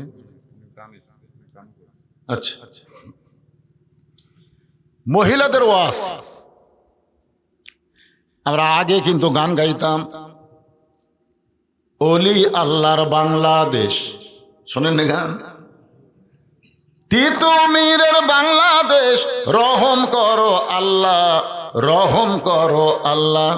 শেখ মুজিবর বাংলাদেশ, শহীদ জিয়ার বাংলাদেশ, রহম করো আল্লাহ, রহম করো আল্লাহ। এখন শেখ হাসিনার বাংলাদেশ, খালেদা জিয়ার বাংলাদেশ যেন গজব পড়ছে আল্লাহ। আপনারা বলেন তো, মেয়ে মানুষ যেদিন থেকে ক্ষমতাত গেছে সেদিন থেকে আমাদের মরদের কোনো দাম আছে? এ কথা বল না কেন রে? যত ওয়াজ করেন, আমার মা বোনদের জন্য আমি দেখছি ওয়াজও শোনে, আবার ভারতের চ্যানেলও দেখে, জোরে কোন ঠিক কিনা? হুজুর নারীদের জন্য একটু ওসিয়ত করেন। নারীদের জন্য ওসিয়ত করার আগে মরদকে ওসিয়ত করা লাগবে। মরদগুলো যদি ঠিক হয় সবগুলো মেয়ে মানুষ ঠিক হবে, জোরে কোন কথা ঠিক কিনা? দুই মেয়ে মানুষ গল্প করতেছে বেলকুনিত বসে, আমি শুনতেছি। এক মেয়ে বলতেছে, তোর স্বামী কেমন রে? আল্লাহ আমাকে একটা স্বামী দিছে গো, এদিক সেদিক যাওয়ার সুযোগ নাই, এদিক সেদিক গেলি খালি। দেখেন কথা কি বলতেছে, আল্লাহ আমাকে একটা স্বামী দিছে, এদিক সেদিক যাওয়ার বুদ্ধি নাই। এখন ই বলতেছে তোরটা কেমন? আমারটা ভেড়া, আমি যা কই তাই। দেখছেন, আমি যা কই তাই আমার ভেড়া তাই শোনে। যে স্বামীরা বইয়ের কথা মতো চলে এরা হলো ভেড়া, ধরে কোন এরা কি? আর স্বামীর কথা মতো যে বউ চলে, বউ বলে আল্লাহর নিয়ামত আল্লাহ আমাকে দান করছে। আপনার মরদগুলো যদি ঠিক হন, আপনার একটা মেয়েও বে ঠিক হবে না। কথা কন না কেন? কথা কন না কেন? মেয়ে মানুষের জন্য আমি ওসিয়ত করে কি করব? আপনারা একটু ওসিয়ত করবেন। আপনার বিবিকে, আপনার যে মেয়েটার এখনো বিয়ে হয় নাই, যে মেয়েটা আপনার 15-16 বছর বয়স, বর্তমান বাংলাদেশে 18 বছরের আগে কোনো মেয়েকে বিয়ে দিলি কিন্তু সমস্যা আছে না নাই? তাহলে আপনার 18 বছর মেয়েটাকে এমন ভাবে দেখতে হবে যেমন দেখেছেন আল্লাহর নবী ফাতেমাকে ডাক দেয়া বলে, ফাতেমা তুমি কখনোই যেন মনে করো না তোমার বাবা আল্লাহর নবী বলে আল্লাহ তোমাকে জান্নাত দিবে, এইটা কখনোই মনে করো না মা। জান্নাতে যদি যাবার চাও ফাতেমা, জান্নাতের আমল করে জান্নাতে যেতে হবে। সুবহানাল্লাহ কন্যা কেন? ফাতেমা বলতো, বাবা আমি মনে করেছিলাম আপনি বিশ্ব নবী, আপনি আল্লাহর নবী, আপনার মুখের দিকে তাকায় আল্লাহকে আমাকে মাফ করবি না? নবী বলে, না, আমার মুখের দিকে তাকায়া আল্লাহ তোমাকে মাফ করবে না। জান্নাতে যাবার গেলে জান্নাতের আমল করো। ফাতেমা বলে, বাবা জান্নাতের আমল করতে গেলে কোন আমলের গুরুত্ব বেশি? রাসূল বললেন, ফাতেমা মেয়েদের যতই আমল থাক না মা, 1 নম্বর আমল হলো পর্দা। পর্দা যদি না থাকে মেয়েদের রোজাও কবুল হবে না, নামাজও কবুল হবে না, একটা ইবাদত আল্লাহর দরবারে কবুল হবে না যদি মেয়েদের পর্দা না থাকে। এখন আপনারা বলেন ফাতেমার 1 নম্বর আমলের নাম কি? আরো জোরে কন না কেন? আপনি বুখারী শরীফ পড়েন, মুসলিম শরীফ পড়েন, তারপরে তিরমিজি শরীফ পড়েন, যতগুলো সিয়াহাতা শরীফ আছে এগুলো শরীফ পড়লে আপনি মা আয়েশার হাদিস পাবেন, কিন্তু ফাতেমার একটা হাদিসও পাবেন না। ফাতেমা কিন্তু বিশাল জ্ঞানী ছিল না, 6 লক্ষ হাদিসের হাফেজ ছিল মা আয়েশা, কিন্তু ফাতেমা 10টা হাদিসও সম্পর্কে কোনো রেওয়ায়েত নেই। এরপরেও আয়েশাকে জান্নাতি নারীদের নেত্রী বানানো হয়নি, ফাতেমাকে আল্লাহ জান্নাতি নারীদের নেত্রী বানাইছে। সুবহানাল্লাহ কন্যা গান। এটা কোন আমলের কারণে? আরো জোরে জোরসে বলেন। এমন পর্দা নিষেধ ছিলেন যার কারণে আল্লাহ ফাতেমাকে খাতুনে জান্নাত ডিগ্রি দিয়েছে। আমার মায়েদেরকে বলবো, মা আপনারা পর্দার ভিতরে থাকবেন। তা আল্লাহ রাসূলকে পরীক্ষা করার জন্য আল্লাহ রাসূল সম্পর্কে আল্লাহ বলেছেন, ওয়ামা আরসালনাকা ইল্লা রাহমাতাল লিল আলামিন। আচ্ছা, এই যে মাঝখানে ওটা বসা শুরু হলো কেন? ওটা বসা করলে হবে? আপনারা বলে বেশি রাত পর্যন্ত শোনেন কি? আমি কি এখানে কখন আইছি আপনারা জানেন? এশার নামাজের আগে আইছি। আমাকে তুলে দেওয়া হয়েছে রাত 10:30টার পরে, কেবল বাজতেছে 12:10। তা আপনারা কি আমার থেকে 2 ঘন্টা শুনবেন না? কেবল 1.5 ঘন্টা পার হচ্ছে, তাতে লাফালাফি করতেছেন তার মানে না? ফজর বন্ধ কেন হবে? যে ওয়াজটা করতেছে একটা কমপ্লিট নাই, যেরকম আছে না নাই? দেখেন তো ওদের মধ্যে আরো কি মেসেজ পাই যুবকদের জন্য। এদের গাঁজা খাওয়া, আফিম খাওয়া, হিরোইন খাওয়া, আসক্ত হওয়া, ফ্রি ফায়ার, পাবজি খেলা। যেই যুবকগুলো যুবতীর প্রেমে মাতাল হয়ে গেছে, এদের জন্য ওয়াজ আছে না নাই? দেখেন একটু ধৈর্য ধরে। আপনি তো বেটা জন্ম দিয়েই আপনি দায়িত্ব শেষ করছেন। আপনার বেটা যে পাঁঠা হচ্ছে, এই পাঁঠাক মানুষ করা লাগবে না? পাঁঠা সারাদিন খালি ঘুরে বেড়ায়, একটা মোবাইল বাসে, কোনো কাম নেই, খালি ঘরে খালি ঘরে। আজান দিলেও মসজিদে যায় না। একটু ধৈর্য ধরা লাগবে বাজান। 12টা পার হলে তারিখই শেষ। যে বিজ্ঞাপনের তারিখ 5 তারিখ আর নাই। আমি ইচ্ছা করলে 12টায় মনোজাত করতে পারি। যদি আমাকে বলে হুজুর এখনই শেষ করলেন, কয় তারিখের মাইকিং করছো? বলে 5 তারিখ। এখন দেখো তো কয় তারিখ? তো 5 তারিখের দাওয়াত দেয়, 6 তারিখে ও শুনবা, এটা জায়েজ হবে না তো? কিন্তু আমি কি সেই মক্কর ধরছি? কথা বলেন।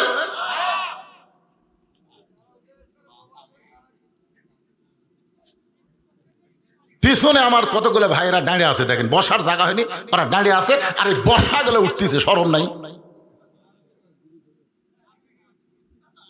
বিরক্ত হয় না? একটু জিকির করে লা ইলাহা ইল্লাল্লাহ, লা ইলাহা ইল্লাল্লাহ, জোরে লা ইলাহা, লা ইলাহা ইল্লাল্লাহু মুহাম্মাদুর রাসূলুল্লাহ সাল্লাল্লাহু আলাইহি ওয়াসাল্লাম। ওই ঘরের মালিকের যদি তোমরা গোলামি করতে পারো, সাথে সাথে আল্লাহ 2টা পুরস্কার তোমাদেরকে দিবে। 1 নম্বর পুরস্কার হলো রিজিকের কোনো পেরেশানি থাকবে না, আর 2 নম্বর পুরস্কার হলো যাবতীয় ভয় ভীতি থেকে আল্লাহ পুরাপুরি নিরাপত্তা দিয়ে দিবে। তাহলে নামাজ পড়লে লাভ কয়টা? আরো জোরে। যাবতীয় রেজেকের পেরেশানি থাকবে না, তার মানে বোঝা গেল রেজেক মানে শুধু খাদ্য না। রেজেক মানে আপনার যুবক ছেলে ভালো হওয়া, আপনার যুবতী মেয়ে ফাতেমার মতন চলা, এরই নাম হলো রেজেক। আমরা মনে করি রেজেক মানে খালি খাওয়া দাওয়া, না। রেজেককে আল্লাহর নিয়ামত বলা হয়েছে। আপনার ছেলেটা আল্লাহর নিয়ামত হোক, আপনার মেয়েটা আল্লাহর নিয়ামত হোক। আপনি বাবা হিসেবে এটা চান না? যেরকম চান কি চান না? চান। আপনার গ্রামের সব যুবকগুলো মসজিদে 5 ওয়াক্ত নামাজ জামাতে পড়ুক, এটা কি আপনারা চান না? তাহলে একটু মনোযোগ দিয়ে শোনেন। আল্লাহ নবী বললেন, তালহা কচি মাসুম বাচ্চাকে আমি এত আদর করার কথা বলেছি। নবী কেমন আদর করে দেখেন। ইহুদির বিধবা বউ, স্বামী মারা গেছে, গাছের আড়ালে লুকিয়ে আছে, তার ছোট বাচ্চাকে রাস্তা ছেড়ে দিয়ে গোটাল গাও বুঝলেন মরুভূমি ধুলে ভরে। নবী আমার ঈদের দিনে এখনো যায়নি মাঠে, রাস্তার মধ্যে ইহুদির বাচ্চাকে কেউ নিয়ে বলতেছে, বাবু তোমার কেউ নাই, এই দুনিয়াতে তোমার কেউ নাই, আজকে ঈদের দিন, আনন্দের দিনে তুমি ধুলা মাটির মধ্যে পড়ে আছো, তোমার কি কেউ নাই? এ বলে আল্লাহ নবী গায়ের গামছা দিয়া ইহুদির বাচ্চার ধুলা পরিষ্কার করতেছে। দূর থেকে একটা মহিলা বলতেছে, ও মুসলমানের নবী, যেই বাচ্চাকে আপনি আদর করতেছেন ওইটা হলো একটা ইহুদির বাচ্চা। রাসূল বললেন, কুল্লু মাউলুদুন ইউলিদু আলাল ফিতরাহ। আল্লাহ রাসূল বললেন, প্রত্যেকটা বাচ্চারাই হলো মুসলমান। জোরে কেন সুবহানাল্লাহ। প্রত্যেকটা বাচ্চারাই মুসলমান। পরিবেশের কারণে হিন্দু, বৌদ্ধ, খ্রিস্টান হয়ে যায়। আপনি বলেন তো, হিন্দু জন্ম দিয়ে যদি মুসলমানের বাড়িতে লালন পালন করতে দেয়, জন্ম দিছে কে? কথা কয় না। মুসলমানের বাড়িতে লালন পালন করতে দিছে, 10 বছর পরে হিন্দু যদি তার সন্তানকে ফেরত চায়, সন্তান কি ভগবান কবে না আল্লাহ কবে? জন্ম দিলেই হিন্দু হয় না রে পাগলা, পরিবেশের কারণে। আবার মুসলমান জন্ম দিয়ে হিন্দুর বাড়িতে পালবা দিচ্ছে, 10 বছর পরে মুসলমান ছেলেকে ফেরত চায়। আপনারা বলেন তো, 10 বছর পরে হিন্দুর বাড়িতে মুসলমানের বাড়ির উই কি আল্লাহ কবি না ভগবান কবি? তার মানে আপনারা কি বুঝলেন? জন্ম দিলেই হিন্দু মুসলমান হয় না, হিন্দু মুসলমান হয় পরিবেশের কারণে। ধরে কোন কথা ঠিক? বর্তমানে আপনাদের এই তাহেরপুর, এটা কি, এই গোড়াগাছি এলাকায় যে পরিবেশ চলতেছে, এই পরিবেশে আপনারা কি বুঝতেছেন? ছেলেগুলা যে হারে চলতেছে, ওমর ফারুক তার নিজের ছেলে মাতলামি করছে, তাকে মেরে 80টা দৌড়া মেরে দুনিয়া থেকে বিদায় করে দিছে। আপনি আপনার ছেলের দিকে তাকাবেন না? এই সারাদিন পর যখন বাড়িতে আসে, দেখেন তোর চোখের সাইজ কি, ওর চোখের দিকে তাকাবেন, বাবা হিসেবে আপনি দেখবেন না, কে দেখবে? আপনার একটা গরু যদি সন্ধ্যার সময় গোয়াল ঘরে না ওঠে, আপনি পাগল হয়ে যান, আমার গরু গেল কোথায়, আমার গরু গেল কোথায়? আপনার বউ হাঁস মুরগি ঘরাত না উঠলে সন্ধ্যার সময় লাইট দেয় ঘরে, আমার মোরগ গেল কোথায়, আমার মুরগি গেল কোথায়? তো রাত 10টা বাজে আপনার আইডিয়া কোথায়? এটা খোঁজা লাগবে না আপনার? এই খোঁজা লাগবে না? আপনি গরু ছাগল ঠিকই খোঁজেন, আপনি হাঁস মুরগি ঠিকই খোঁজেন, তা আইডিয়ার খোঁজ করবেন না? আপনার বেটা কুটি খোঁজ করবেন না? রাত 10টা পর্যন্ত ওই বাহিরে থাকে, বন্ধু বান্ধবের সঙ্গে মাতাল হয়। বাবা হিসাবে এই সিদ্ধান্ত আপনার নেওয়া দরকার আছে না? কথা বলেন। আপনার মেয়েটা হাই হিল পরে কিলকিল করে গোটা পাড়া ঘুরতেছে, গোটা পাড়া। আগে তা অন্যা বুকের উপর রেখেছিল, এখন গলার মাফলা বানাচ্ছে, মাঝখান দিয়ে অন্যা দিয়ে দিয়েছে, দূরে লাইট খালি জ্বলতেছে। তা আপনি কি মনে করেন ছেলেরা কি হিজড়া? এই কথা কন, ছেলেরা কি হিজড়া?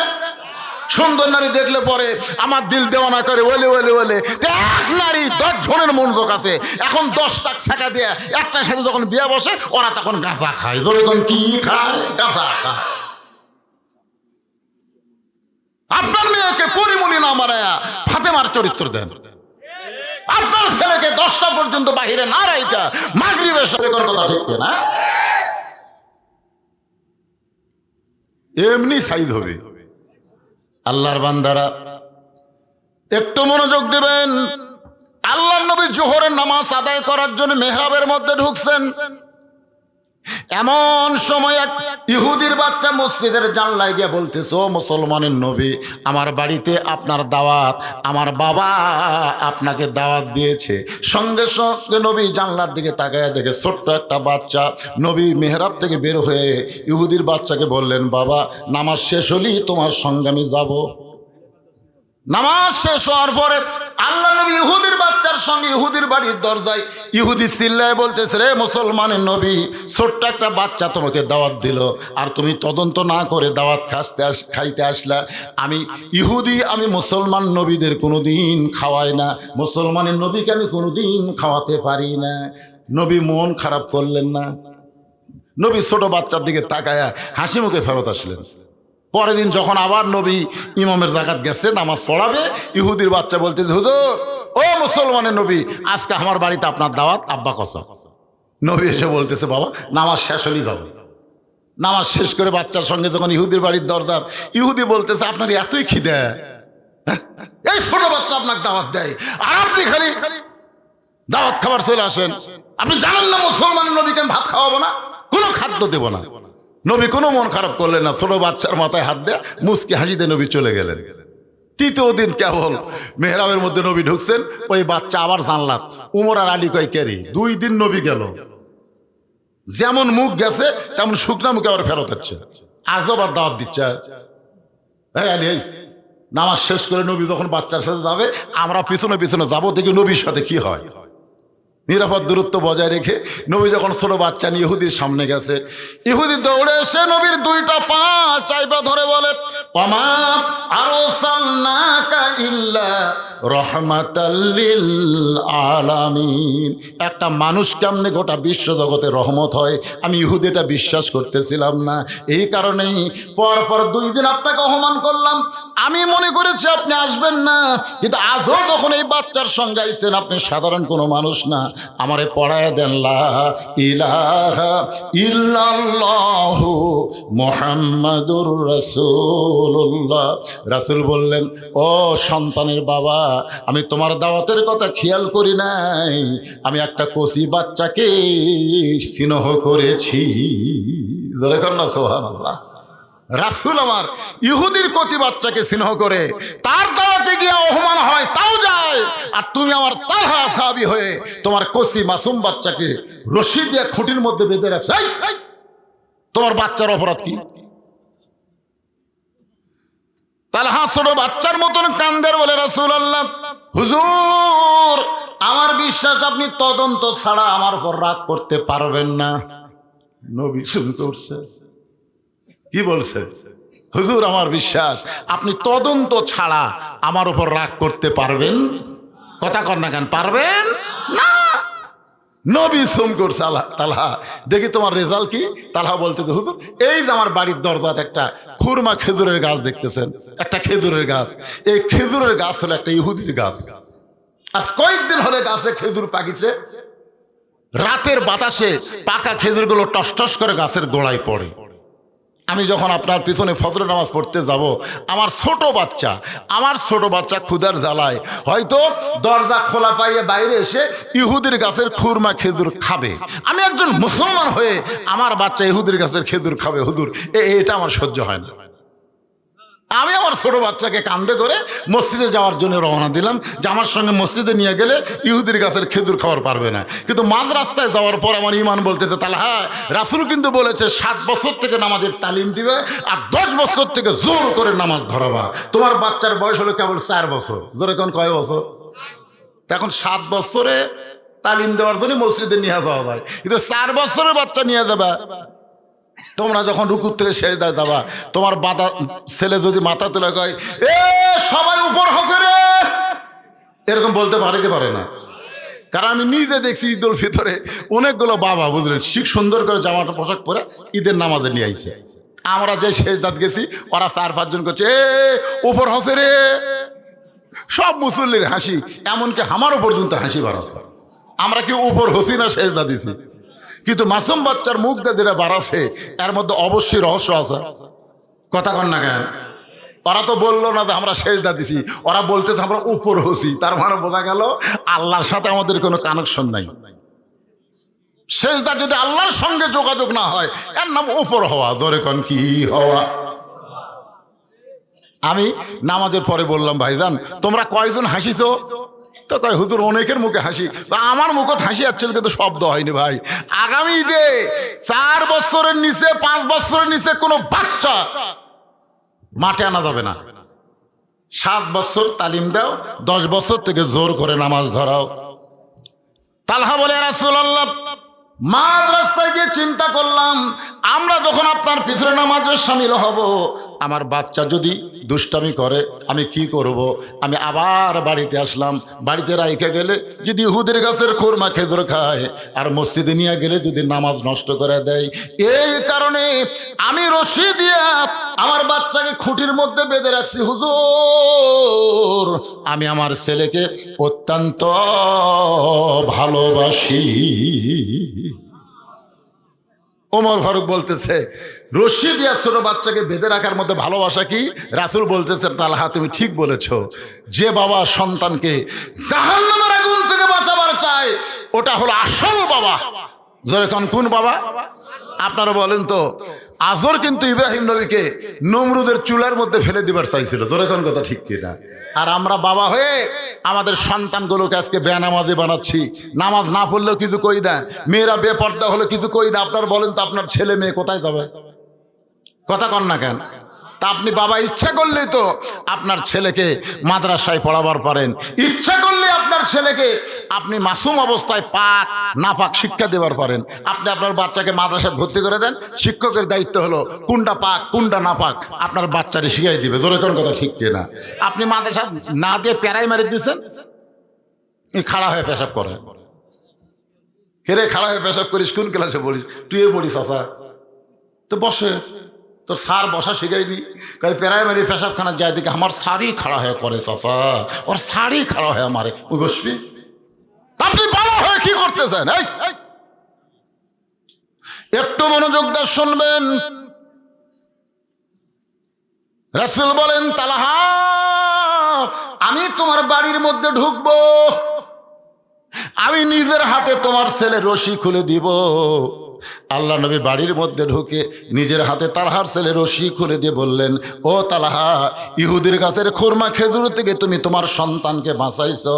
আমি নবী বলতেছি জাহান্নামের আগুন থেকে আল্লাহ তারে বাঁচায় দিছে। আপনারা বলেন তো তালহার অভাব বেশি না কম?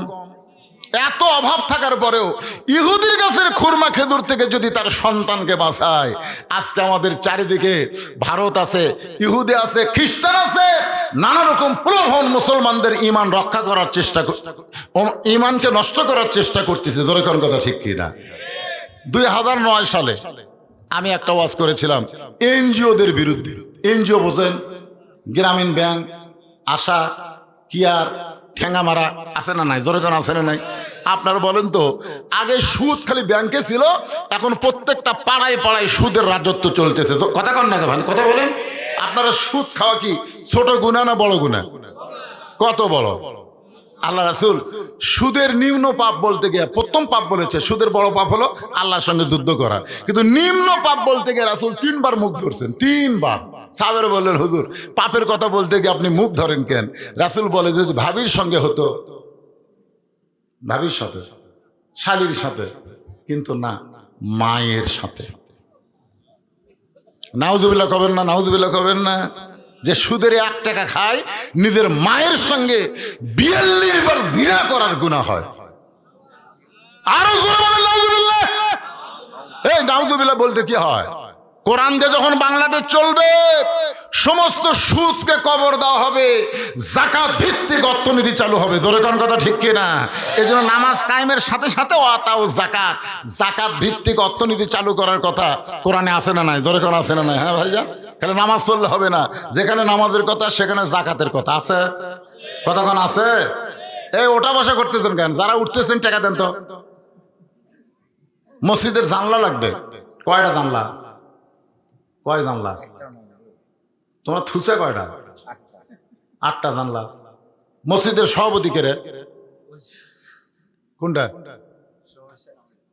কোন কয় জানলা দিবেন কম?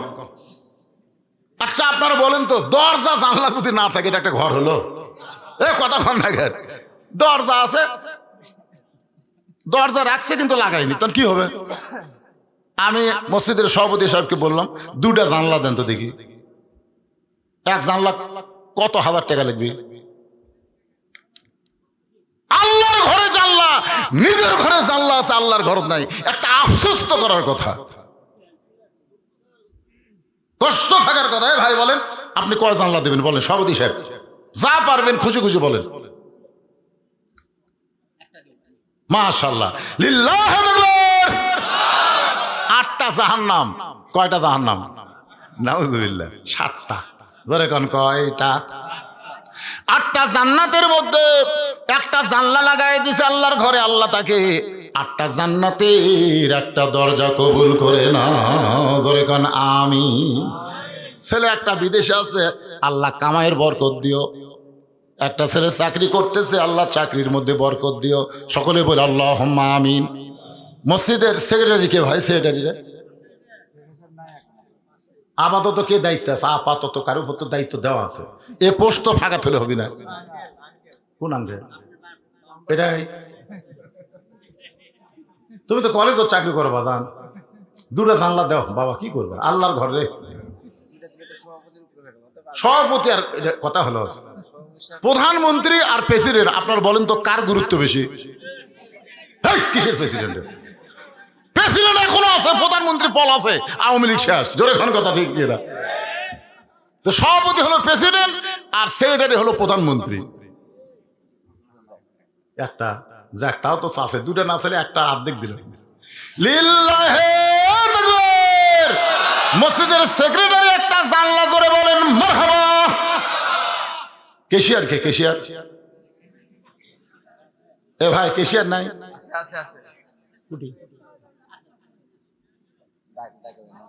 কেশিয়ার সাহেব আছেন?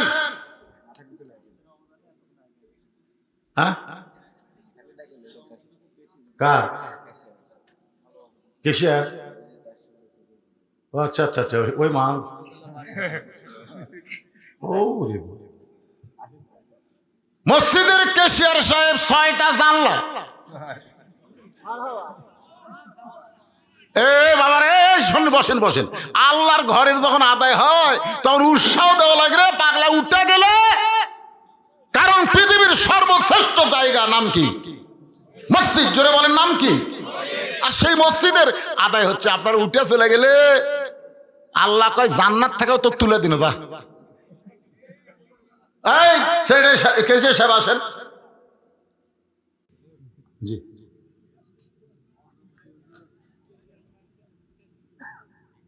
ঘোড়াগাছি মানবিক উন্নয়ন সংস্থা 10,705 টাকা। জোরে সরে বলেন মারহাবা। এই টাকা তো একটা জানলা হবে, কি কম হবে না? হ্যাঁ, একটা জানলা 20,000 করে লাগবে। ওরে বাবা রে, কে এরাই? এই ছেলেরা সার্বিক শ্রম দিচ্ছে মাহফিলের সৌন্দর্যের জন্য, আবার 10,750 টাকা দান করেছে। আমরা তাদের জন্য একটু জান্নাতের দোয়া করতে পারি না ভাইজান? আল্লাহ যেন তাদেরকে জান্নাতি 5 ওয়াক্ত নামাজি কবুল করে। জোরে কর আমিন। ক্যাশিয়ার আপনার কথা শুনে ফোন দিয়েছে, 50,000 টাকা রিংলা দিলেন। এই তো, তাহলে আড়াইটা হলো। 20,000 করে যদি হয়, 50,000 দিলে কত হয়? আড়াইটা হলো। আড়াইটা জানলা, আমি তো জানলা চাইছি রে ভাই। আর এটা তো হবে না। হ্যাঁ, আর এটা হবে। আড়াইটাতে হবি না, আরো 10,000 দিয়ে 3টা করা লাগবে। আপনারা কি কন? যে 50,000 দিবার পারছে সে আর 10,000 পারবি না? জোরে কেন পারবে না?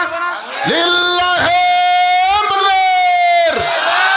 কেশিয়ার সাহেব 3টা জানালা জোরে বলেন মারহাবা। 8টার মধ্যে কয়টা হলো? 5টা হয়ে গেছে। আপনারা বলেন 5টা যদি হয় আর 3টা হবে না? আচ্ছা, আপনারা যারা বসে আছেন, আপনার কি বাইরের লোক না ভিতরের লোক? কমিটির বাইরে সহসভাপতি। এটা সহসভাপতি। জালসা। একটা জানলা দিবি, দেখো তো চিন্তা ভাবনা। নিয়ত থাকলো ইনশাআল্লাহ, নিয়ত থাকলো, তার মানে কি আল্লাহ সবকিছু নিয়তের উপরে দিবে। জোরে কোন কথা ঠিক কিনা? ইন্নামাল আমালু বিন্নিয়াত। নিয়ত থাকলো হুজুর, তাহলে 6 নম্বর হয়ে গেছে। লিল্লাহে তাকবীর। এখন আপনারা বলেন 6টা জানলা লাগালে 2টা না লাগালে কেমন হয়? তাহলে আপনাদের মধ্যে একটা লোক আছে যে হুজুর কয়টা? 2টা। 2টাই দেন, আর জানলা চিল্লা না করে দেন তো বাবা। মৎস্য ব্যবসায়ী, মাছের মধ্যে বরকত দেওয়ার মালিককে কথা বলেন না কেন? 2টাই দেন বাজান, 2টাই দেন, দেখা যাক কি হয়। না, চাপ দেওয়া যাবে না। দান কোনোদিন চাপ দেওয়া হয় না, চাঁদা হয় চাপ দিয়ে। ধরে করে এত টাকা দিব না, ব্যবসা তুলে দেবো। এটা হচ্ছে দান, আপন ইচ্ছায় যা দেয়। মাশাআল্লাহ 60টা হয়ে গেছে। আল্লাহ 60টা জাহান্নাম 7 জনের উপরে হারাম করে দাও। ধরে কোন আমিন ভাইজান। আরে একটা জানলা। হ্যাঁ, আপনারা দেখেন ভাগ্যবানকে, খালি সব টেজের উপরে দেখেন, আপনাদের মধ্যে কেউ নাই। এই সব কোন এলাকার লোকরা? এই খোঁড়াগাছির কারা কারা হাত তোলেন তো দেখি। গোড়াগাছি কারা কারা হাত তোলেন দেখি ভাই, দেখি। কেউ নাই? কে রে? ওই সাইড হলো সব যুবক রে, এই সাইডে নাই। কে বাবা সোনার চান, কি করেন আপনি? হ্যাঁ, একটা জানলা দেও বাবা। লিল্লাহে তাকবীর। জানলার বালাই শেষ। 8টা হয়ে গেছে। দরজা কয়টা বাবা? দরজা কয়টা রে? দরজা কয়টা? মেন দরজা দুটো। সে দুটার কথাই কও, ছোট বড় অত দরজা তুলে হবি? মাত্র দুইটা দরজা লাগবে। আল্লাহর কোন পাগল পারে আল্লাহর ঘরে একটা দরজা লাগাতে? আল্লাহ কয় দরজা লাগাই দে, তোর বাপ মার কবর আমি জান্নাতের দরজা লাগাই দিব। আল্লাহ পারে কি পারে না? জোরে কোন পারে কি পারে না? এমন কোন আল্লাহর বান্দা আছে? হতে পারে এই গ্রামের জামাই এইরকম যদি কেউ থাকেন, দরজা বাজান জানলা লাগাবেন দরজা লাগাবেন না, রে কেমন হয়? একটা দরজা কত দাম হতে পারে? 1,00,000 টাকার উপরে একটা করে দরজা, কি কাম করতে চাবে? আপনি এমন বিষয় করে এমন আচ্ছা, দরজার জন্য 1,00,000 টাকা না, 10,000 করে আপনারা একটু নিয়ত করেন যে হুজুর আমি দরজার জন্য 10,000 টাকা দেব। বিলের মধ্যে ইরির ধান হলে দেব হুজুর, এখন টাকা পয়সা নাই, আবাদ হলে দিব, এই নিয়তে বলেন। বলেন বাবা, লাগবে না? আল্লাহর ঘরের জন্য দরজা লাগবে তো। হ্যাঁ, উপস্থিত তো আদায় হবে। এই মাহফিল কমিটির ছেলেরা তোমরা কোথায় বাজান?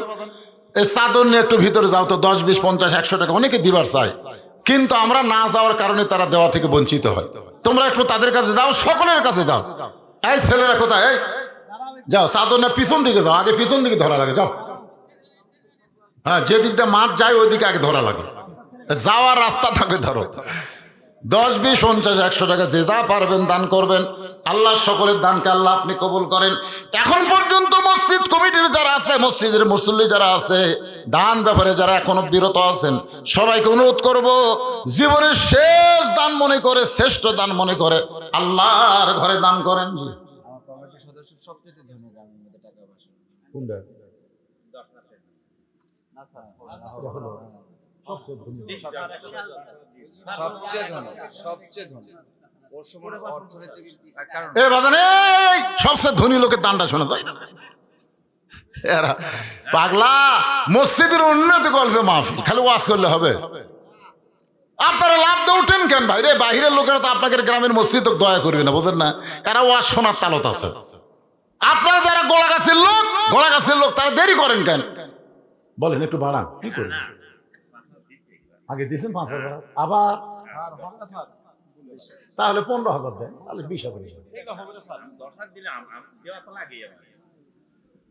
না। জোর করে ধরা যাবে না। উনি নাম কি ওনার? আব্দুল হান্নান সাহেব। 10,000 খুশি হননি? আপনারাই ভালো ছিলেন। আব্দুল হান্নানের খবর কি? কেমন খবর? চেতে না তো। 1,00,000, 1,00,000 তাও বলে কম। আমরা দোয়া করে দেবো আল্লাহ তার ব্যবসা বাণিজ্যের মধ্যে বরকত দেখ, মাছের ভিতরে বরকত দেখ, জোরে কোন আমিন। ভাইজান, এখন আপনারা বলেন, এই যে এনজিও গুলো আমাদেরকে দয়া করে, আমাদেরকে মহব্বত করে, এক এনজিও বলেছে হুজুর এনজিওর বিরুদ্ধে কোনোদিন ওয়াজ করবেন না। আমি একটা দৃষ্টান্ত দিলেই আপনারা বুঝতে পারবেন। একটা লোকের 2টা বিয়ে করছে, একটা লোক 2টা বিয়ে করছে। আপনারা বলেন তো 2 বউয়ের সম্পর্ক ভালো না খারাপ? কথা কন না কেন? 2 বউয়ের সম্পর্ক ভালো না খারাপ? আল্লাহর কি কাম, 2 বউয়ের একই সাথে 2টা বাচ্চা হয়েছে, 2টা ছেলে সন্তান হয়েছে। কিছুদিন পরে এলাকার মধ্যে খবর হলো যে সতীন তার নিজের সন্তানকে মাটিতে রাখে আর সতীনের সন্তানকে কোলে নিয়ে আদর করে।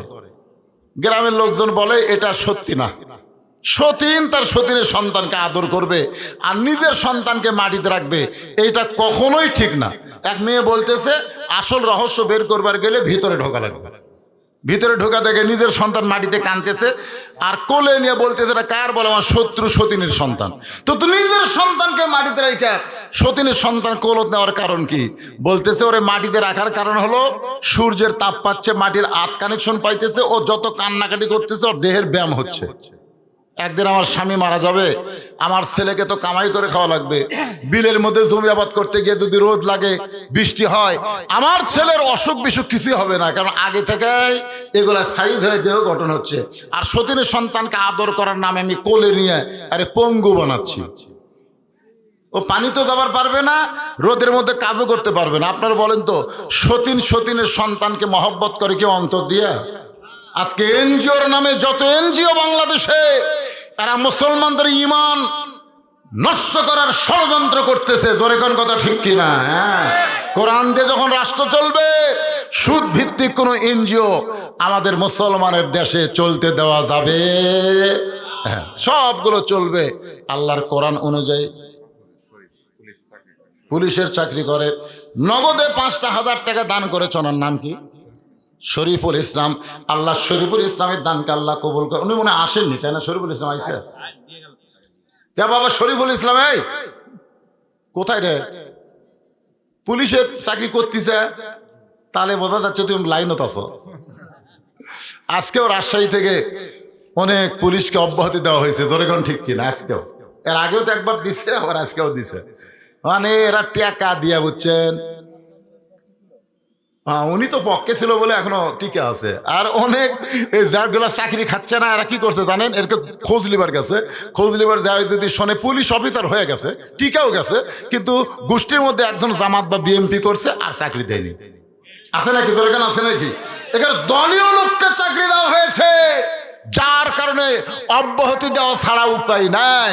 কিন্তু আমার বাবা যে এখনো বহাল তবিয়তে পুলিশে আছে, তার মানে বোঝা গেছে লাইনে, কথা কন না কেন, লাইনে কে বাজান একটা দরজা দেওয়া যায় বাবা? যদি কষ্ট মনে করো তাহলে দরজার জন্য কিছু দেও, যে হুজুর এখন না, পরে আমি 20,000 টাকা দেবো, 10,000 টাকা দেবো, নিয়ত করো। আল্লাহ যেন তোমার মধ্যে আরো বরকত দান করে, শান্তি বাহিনী হিসাবে যেন আল্লাহ কবুল করে। ধরে করো আমিন।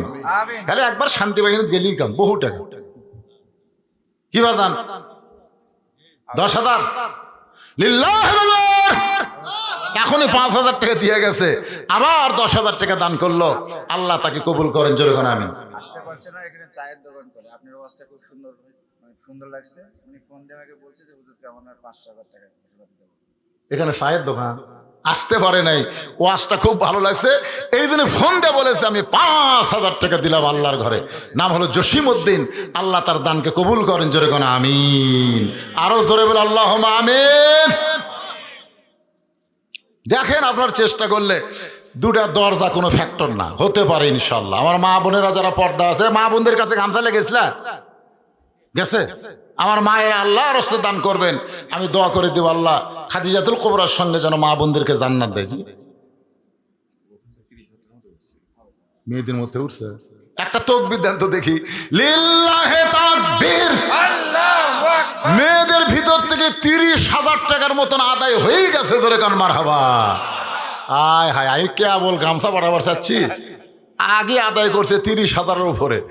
আমার মায়েরা তো বসে নাই ভাই রে, মসজিদে তো একলা একলা নামাজ পড়ে, মেয়ে করে ঢোকার কোনো চান্স নাই। আপনার একটা সাইড মা বোনদের জন্য বরাদ্দ দিবেন, ওদেরও তো মন চায়, চাই কি চায় না? ধরে খান। হ্যাঁ, তো এই জন্য আমার মা বোনদের জন্য আমরা প্রাণ খুলে দোয়া করে, আল্লাহ আমার মা বোনদেরকে আবেদা সালিহা পর্দানিশী কবুল করো। জোরে কোন আমিন। সকলে ইস্তেগফার পড়ে, আস্তাগফিরুল্লাহাল্লাযী লা ইলাহা ইল্লা হুয়াল হাইয়ুল কাইয়্যুম ওয়া আতুবু ইলাইহি। আল্লাহুম্মা সাল্লি আলা মুহাম্মদ, আল্লাহুম্মা বারিক আলা মুহাম্মদ। আপনারা কি মোনাজাত করেন? মোনাজাত করেন? এই পাশে একদিন কিছুদিন আগে একটা মাহফিল করছিলাম, মোনাজাতের কথা শুনে সব সেই দৌড়। আর দোয়া মুখলিবাত, দোয়া করলে অসুবিধা কি? কবুলও করতে পারে আল্লাহ। কে দিল রে? কি নাম ডাকো এটি বাবা? মেসের। এটা কি? ইসরাইল দিল ওনার বাবার নামে। ইসরাইল তার বাবার নামে আল্লাহর ঘরের দরজার জন্য 20,000 টাকা ধরে বলেন মারহাবা। নগদ 2,000, মোট 22,000 টাকা দান করেছে আল্লাহর ঘরের দরজার জন্য। আল্লাহ বিশাল দানকে কবুল করেন। জোরে কোন আমিন। অবশ্যই দরজা হবে, জানলা হবে, সব হবে। আল্লাহর ঘর তৈরি করেছে, কমপ্লিট হয়নি। গোটা পৃথিবীতে এরকম মসজিদ আমরা দেখতে পাইনি। সবাই হাত তুলে আল্লাহুম্মা আমিন। আয় আল্লাহ তাআলা, আজকের মাহফিলকে আল্লাহ তুমি কবুল করো। কষ্ট করে, মেহনত করে, টাকা পয়সা খরচ করে যারা জান্নাতের বাগান লাগাইছে আল্লাহ, তাদের সকলকে জান্নাতি মানুষ কবুল করো। বাপ মা যাদের কবরের কাছে, সবাই বলেন রব্বির হামহুমা কামা রব্বায়ানি সগীরা। আল্লাহ বাপ মার কবরকে জান্নাত বানাও। আল্লাহ মসজিদ কমিটির সভাপতি, সেক্রেটারি, কেশিয়ার সদস্য যারা, ইমাম, মুয়াজ্জিন, খতিব, মুসল্লি যারা, আল্লাহ সকলকেই কবুল করেন। তোমার ঘর মসজিদে